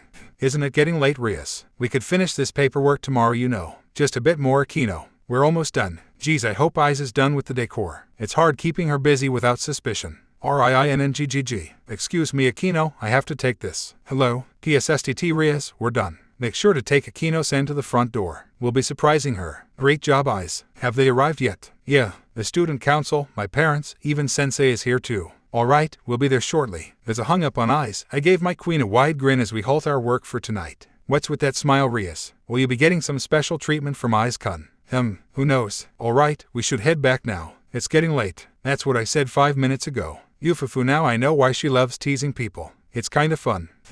Is anybody home? The house seems unusually dark. Well, maybe there's a power shortage. Yeah, you're right. Keys please. As Akeno turned the doorknob and pushed the front door, what came after was, "Happy birthday Akeno." Whistles. From the back, I could tell that my best friend is lost for words as she glanced around the hall. Everyone is in their casual wear with my servants positioned in the middle. Is this why I was held in the clubroom for so long? You were preparing a party. For me. Soon after, the brown-haired pawn stood forward and handed over a cake with 18 lighted candles to his senpai. We did the best we could to make it a surprise. Happy birthday Akeno. Hug. UWA the cake. I got it. Thank you Eyes, everyone sniff. Thank you for this lovely gift. CHUP. And of course, the perfect sign of gratitude, a kiss. As the party commenced, everyone helped themselves with the food on the table while some of us hung out along the porch for the night breeze. Operation Celebration is a success. I couldn't agree more. Eyes. Is the letter still with you? Yep, right in my pocket. What letter? Yelpo, it's you Sona. Nice party Eyes-kun. And what's this letter you two mentioned?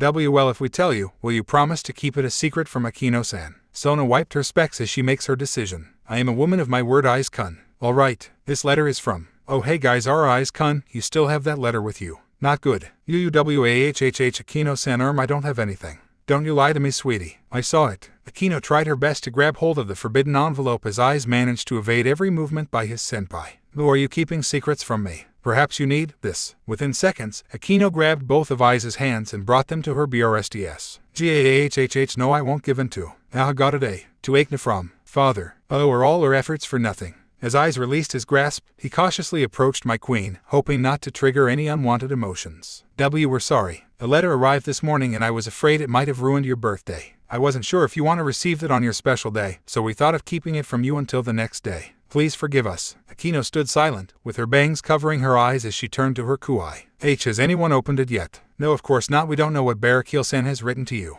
It was then, the awkward atmosphere intensified as Akeno slowly crept towards Eyes. Based on instinct, my pawn nervously backed away and braced himself as he prepared for any yelling or punishments that might happen. You have every right to be mad at me Akeno-san. Go on, zap me. CHUP.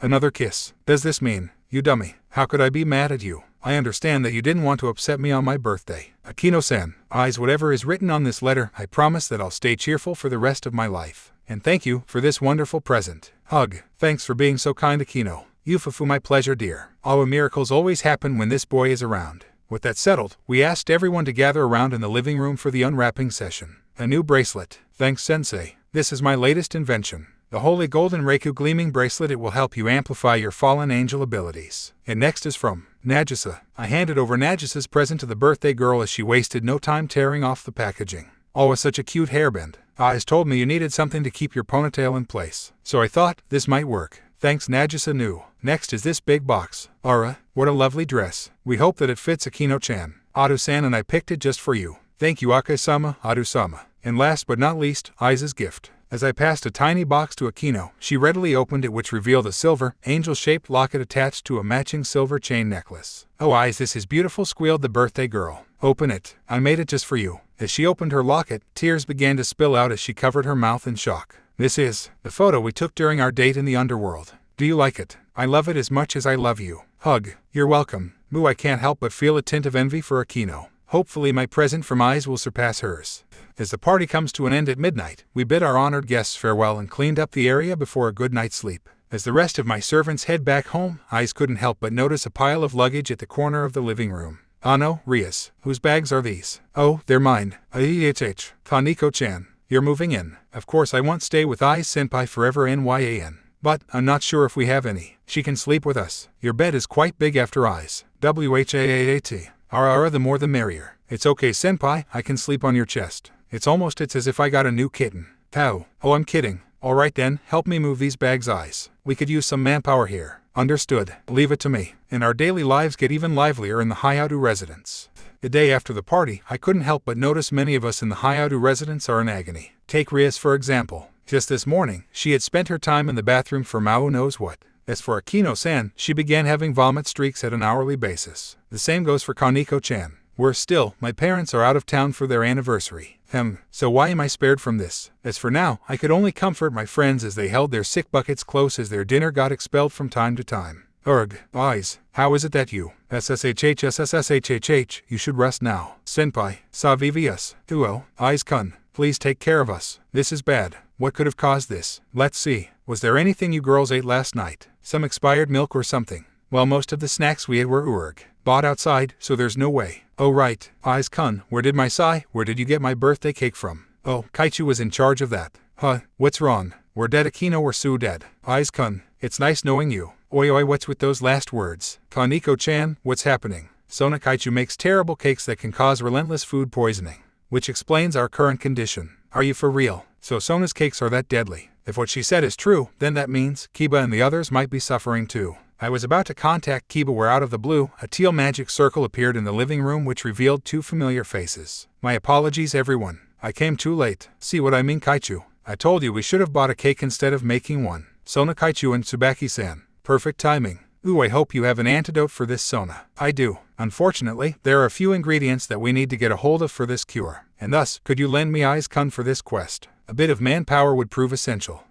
What about Saji and Nagisa? I've asked for their assistance, but both are busy with their assignments. I hope it's not too troublesome for you, Eyes-kun. No, not at all. Hang in there, ladies. I'll be back soon. Could you come here, please? Yes, Eyes. I'll be away for a while. Could you help me look after them? Not a problem. So many buckets. It seems that the Dragon King is immune to the effects of my cake. Let us make haste, Eyes-kun. According to Sona, there are three main ingredients that we need to obtain for the cure. We've arrived at what seems to be the familiar forest. How can I tell? For one thing, the red sky. What's first on the list, Kaichu? Let's see. We need some. Yo, Citri-sama, what brings you here? The full moon is not until next week. Oh-ho, Sadoji-san. Greetings, familiar master. We're looking for some blue fungi for an antidote. Where could we find one? For that, you need to climb up the conifers at the north. And be wary of sprite dragons. They tend to be territorial of their mushrooms. Understood. Let's go. After about 15 minutes of trekking, we finally arrived at the conifer woods that Sadoji-san spoke of. And on the branches, blue-colored mushrooms in various shapes and sizes. Seems easy enough, and not a single dragon in sight. As Sona and Tsubaki-san flew up to the branch for the harvest, a bolt of lightning struck in between them out of nowhere. Sona and Tsubaki-san look out. A young sprite dragon and he doesn't look happy. Tsubaki battle positions. Understood. Mirror Alice. What? A sacred gear. With another bolt fired, Tsubaki made a giant mirror appeared in front of her which shattered as it was hit by the attack. But moments later, the bolt was repelled and doubled in power as it bounced off the mirror. What was that? Tsubaki's sacred gear, Mirror Alice. It repels and doubles the damage of an attack it receives. Wow, nice weapon you have there, Fuku Kaichu. Thanks to her sacred gear, the dragon fled back into the woods as we resumed our harvest. Great, so what's next? This time, we arrived at an empty beach. What could we find here? I hope you brought your swimwear, Eyes-kun. What? My friends' lives are at stake and you ask me to go for a swim. I couldn't help but blurt that out, which made both ladies giggle at my reaction. Our next ingredient is down there, a purple sea urchin. Oh, that explains why. You two don't happen to have a spare now, would you? As both ladies changed into their one-piece swimsuits, Sona made a pair of boxers and a changing room appear. There you go. Hurry up now, we don't have time to waste. As I changed into my boxers, I made my way to the waters to meet up with Sona and Tsubaki-san. We then began our search among the reef. To be honest, if we weren't on a mission right now, I could just enjoy the vast, beautiful reefs forever. Ooh, that looks promising. I found one. Nice work, Eyes-kun. Bring it to shore. With the sea urchin stored, we made our way to the next location for our last ingredient. What could we need? Snake skin. Some mystical herb. You have got to be joking. What? Our last ingredient is here. In the supermarket. Yep, we're currently waiting in line to pay up for a bottle of golden, sweet, delicious honey. Quite anticlimactic if you ask me. That will be 500 yen, miss. Here you go. Thank you, please come again. And that marked the end of our quest. As she prepared a teleportation circle, Tsubaki-san came to me and whispered, to be honest, Eyes-kun, we only need 2 of the ingredients. So what's the honey for? Well, it'll make it easier for Rias Butchu and the others to drink, of course. Ukai, somehow that made more sense. As we returned, Akeno-san and Koneko-chan laid on the couches as the student council duo brewed the antidote. As for myself, I was in charge of passing napkins to my beloved, who as Tia refers as still sending her offerings to the porcelain god. There, Rias, let it all out. Thanks, Icecuff, I'm fine now. As we made it to the living room, we're greeted by cups of some very questionable blue sludge. I've made several cups of it. Don't worry, I've added some honey in it. Or if you say so. Gulp, gulp, gulp. Without warning, everyone's bodies began to glow and tremble vigorously. What's going on? A side effect. Kaichu, what is this? Not to worry, the enzymes of the antidote are at work. As minutes passed, the three girls stood up with relieved faces as they approached us. We're back to normal. Finally, the puking can stop. Great that you're cured. We'll take our leave now, Rias. Goodbye. But before the duo could take another step, Rias emitted her deadly crimson aura which sent chills down our spines. Sona, before you leave, let's make this clear. Hi. Oh-ho, the student council president is nervous. That's new. You are never to bake again until you learn how to make proper cakes. Understood. But one Sama liked my cakes. Mao Levithan Sama loves them. Just what kind of digestive system does she have? I don't care if your sister loves them. We don't look at what it has done to us. Okay, understood. Bye-bye. In a flash, both student council leaders left the area. As for myself, today has been rather interesting. Oh well, that aside, great that everyone has recovered. So what would you three like to do today? It was then my three fellow devils gave me wide grins and tugged my arms to the bathroom. A nice bath would be great. Come on eyes, Akeno, and I can wash your back. Yufufu, let this be a reward for your hard work. I want to take a bath with Senpai as well. Oh crap, why can't I keep my mouth shut? With zero chances of escaping, I could only surrender as my harem mates dragged me to my doom upstairs. Wish me luck. It was a sad morning when I headed for the mailbox. As I went through the letters delivered to us, one envelope in particular stood out from the rest. Probably because it had my name on it. Eyes, where are you? Ara, who is it from? It's anonymous. But it said something about some sort of witchcraft happening in town. As I explained to Rias regarding what I've read, she pondered for a moment before speaking up. This calls for a club meeting. Eyes, why don't you call Yudo and the church trio over? I'll inform Akeno and Koneko about this. Are we really going to investigate? It could be a trap. Nonsense. We could use some material for our club report. Glad to have everyone here. Later in the evening, we'll be heading to the town square in search of witchcraft activity. Now, I apologize for taking up your weekend, but our club is required to file up reports for the school. Not to worry, Butchu. Kiba Yudo is at your service. Count us in. Ain't that right, Arena? Yup, leave it to us, Rias-san. With everyone's approval, we switched to our uniforms and make way to our target location. From what I could decipher from my letter, it said that the townsfolk started to disappear as they enter the square. As of now, we've arrived at the outer part of the mentioned location. Awfully quiet around here, especially on the Saturday afternoon. Ooh, I'm scared, Zenobia-san. We've got various response from the church trio. However, Rias noticed an odd phenomenon ahead of us. What is that, a barrier? You felt it too, Akeno. It must be some sort of magic field. No matter, we'll head straight for it together. Everyone stay tight now. Like the leader we knew, Rias lead us through the barrier which seems to envelop us as we pass through. Nothing out of the ordinary so far, apart from the sudden fog that is. Where are we? This fog is so thick. Perhaps we should head back. It's not worth risking for a mere report. With our master's permission, we've decided to leave the area before I spoke too soon. Why, the barrier, it's gone. You mean, we're trapped? Slowly as the fog subsides, much of the town's buildings revealed themselves to us. Perhaps we've returned after all. It's still too quiet. Where is everybody? I don't like this. Look, the mall, maybe there's someone in there. We ran towards the front doors which showed an abandoned scenery inside the structure. Many of the facilities were vandalized and painted with graffiti. It's almost as if a riot happened here. Did a zombie outbreak occurred here? Who did this? Koneko-chan then got her cat ears out as she sensed a foreign presence among us. But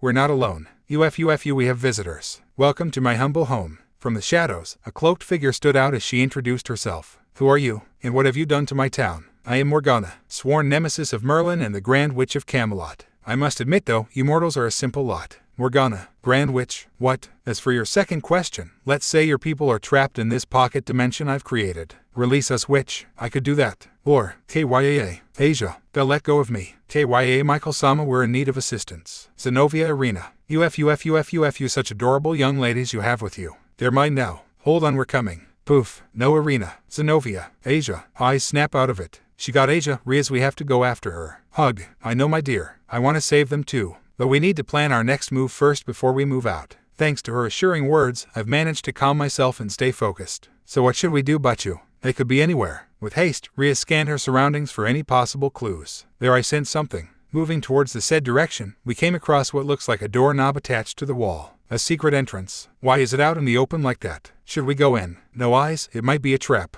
What other choice do we have? I understand that we might end up surrounded or have our asses kicked if we enter. But it may also lead us to the church trio. As for my master, she couldn't help but massage her temples as she reconsidered the available options. Sigh. Very well. But stay close, my servants. We don't know what will we meet inside. Akeno, Hi Butchu. As Akeno-san unsealed the hidden door, it swung wide open, which revealed a dark hallway behind it. I have to admit, we couldn't see much despite our night vision. To think that even us devils have difficulty navigating this hallway. Just how dark is this place? Koneko, can you sense anything? It's faint, but oh senpai. Oh, sorry Koneko-chan. She must be in her Nekomata mode since I accidentally stepped on her tail. Look over there. Could it be? That green light, there's no doubt about it. Twilight healing. Hang on Asia, we're coming. As the light intensifies, we're met with a cluttered room filled with various equipment. Weapons, jewelry, even devices which I've never seen before. There was even a pair of white wings with blue scales among the said artifacts. Our Rias, aren't these the divine dividing? The Hakuryuka's sacred gear. But, that could only mean what? These are Volley's sacred gear, aren't they? Akeno-san then explained. If one's sacred gear is removed, then the host would be gone. You can't be serious, the light we just saw, don't tell me. No way, we're too late. On one of the shelves lie a pair of silver rings with a faint emerald glow emitting from them. Asia-chan's twilight healing, then that means. It can't be. Asia. My tears were flooding as I thought the inevitable happened. Ai-san. Asia. Ai-san, Butchu-san, everyone, I'm here. That voice, it's Asia's, and it's coming from. Come over here, Asia-chan is alive. As I made it back to the two rings, Asia's voice spoke up as if she's by our side. Asia, are you all right? I'm fine, Ai-san. Morgana-san trapped me in my sacred gear. A few others were stuck in their own as well. We have to save them. If that's true, that could only mean. Hiya to Issei. Fancy seeing you around here. Vivali. Yeah, embarrassing, I know. Listen, that witch wears a pendant that traps sacred gear users in their own equipment, leaving them immobile but very much alive. This might be weird to ask from you, but say no more, I'll break that pendant. You stay here. Heck, go get him, my rival. Asia, what about Zenobia and Irina? Morgana-san took them somewhere else. She did mention something about releasing a certain monster to our dimension. Monster. Somehow Rias grew frantic as soon as she heard about that monster part. What's wrong, Rias? We have to stop her and fast. What? Sigh Akeno-san. What's happening? With the most solemn tone she could put out, Akeno-san gave her reply. She's going to awaken Trixia. Trihexa. Who the hell is that? Rias could barely come out with words for her reply. Thus, Kiba decided to answer. The Apocalypse Beast. 666 Trihexa. The bringer of Judgment Day. Judgment Day. As in the end of the world. Everyone nodded nervously. Damn, then we have to stop her, let's go. But wait, something's not right. Where is Morgana going to find all that power to unseal it? It took God all his power to lock up that monster. If I may interrupt. We then turned towards Volley and his divine dividing. By collecting enough relics and artifacts, it is said that one could smelt them into the world key, which in turn could unseal or unlock any gateway. She must be after our sacred gears and the holy swords. Come, my servants. Past the hallways, we came across what appears to be a summoning pit. In front of us were Rias Butchu. Save us. Our missing companions chained on stone pillars with the witch conjuring some sort of spell. TCH, can't you leave a woman alone for once? Release them, Morgana, or face my wrath. That's some courage you have there, Gremory Princess. But I guess it'd be more fun for you to grab them yourself. I warned you. Leave it to me, boosted gear. The boosted gear. What coincidence, I suppose you met your rival among my collection. Make this easy for us, witch. Release my friends or you'll deal with me. HMPH, arrogant brat. To think that you survived after all this time. Survive? What do you mean? UFU. Answer me. Morgana then phased towards us and held onto my neck. Cuff. Oh ho? Did I forget mention? The reason only one of you could live. This is bad. I can feel her nails digging into my throat as she continued to crush my neck. Let him go. If I've not mistaken, I might have left a certain curse to your mother one fateful night. No particular reason, of course. I was after your sacred gear. Cough you. Yufufu, how is she? Doing well. I guess I'll just leave it to Trihexa then. Done. As a wave of destruction was shot at us, Morgana released me and phased towards Zenobia and Irina. Thankfully I was caught by Koneko-chan midair. So it was you who almost killed Ice. I'll never forgive you. For you to make Aka-sama and Adu-sama cry. You're the worst kind of woman. Both one-samas released their aura in fury. Not to be outdone, I followed suit. For Kasan to suffer like that. Unacceptable. D-Drag, I'm counting on you. Ria's permission to promote. Do it. Right then. Promotion. Knight. As a knight, I made my way to Morgana and grabbed her by her collar. She isn't getting away this time. Ooh, how ferocious of you. WHOOSSH. Aw damn it, come back here. You can't catch what you can't touch. My phasing spell leaves my body intangible to you lesser mortals. In the meantime, awaken a POCOLYPSE beast. 666 TRIHEXA. Within seconds, a ton of holy relics came flying from the hallway into the pit as they landed neatly onto some magic circle. Gasp Kiba, catch Asia and Volley. GAH got them, huh? They're glowing. Why? GAHHH, my arm, it burns. Akeno-san, could you try to seal the portal? I'll try, cover me, Rias. An all-out battle occurred between us and the Grand Witch. But despite our strength in numbers and overall power, this old hag is on a different league. Foolish brats. I've fought millions of opponents throughout my 900 years. What you lack is experience. Don BZZTT. Pratigo Maxima. Somehow my shield charm managed to fend off her thunderbolt. I thought that felt familiar. You had the Elder Wand with you. Moments later, cracks began to form within the pit as we can hear roars and growls coming from the gateway. It's no use, I can't close it. Don't give up, Akeno-san, there has to be a... Ding. Akeno-san, try switching the relics. Are you sure, Aiz-kun? It's our only chance. As the rest of us fended off Morgana's attacks, Akeno-san started rearranging the relics from their original places. In theory, this should disrupt the portal and prevent the beast from entering our world. Done. You fools, look at what you've done. The cracks in the pit continued to shatter, but Trihexa could no longer be heard. Instead, WHOOSSSHH. The gateway, it's sucking us in. Hang on, everyone. Everyone somehow managed to remain away from the pit. What's more, Kiba even managed to freeze Anovia and Irina. However, eyes. Rias, red-haired, if I'm going in, I'm taking you with me. Grab my hand, Rias. The gateway's vortex became stronger as it dragged Morgana and Rias into it. Right as it was about to close, I managed to dive into it with Akeno-san and Koneko-chan tagging behind me. Aiz-kun Mida. Those were the last words I heard from Kiba after we entered the gateway.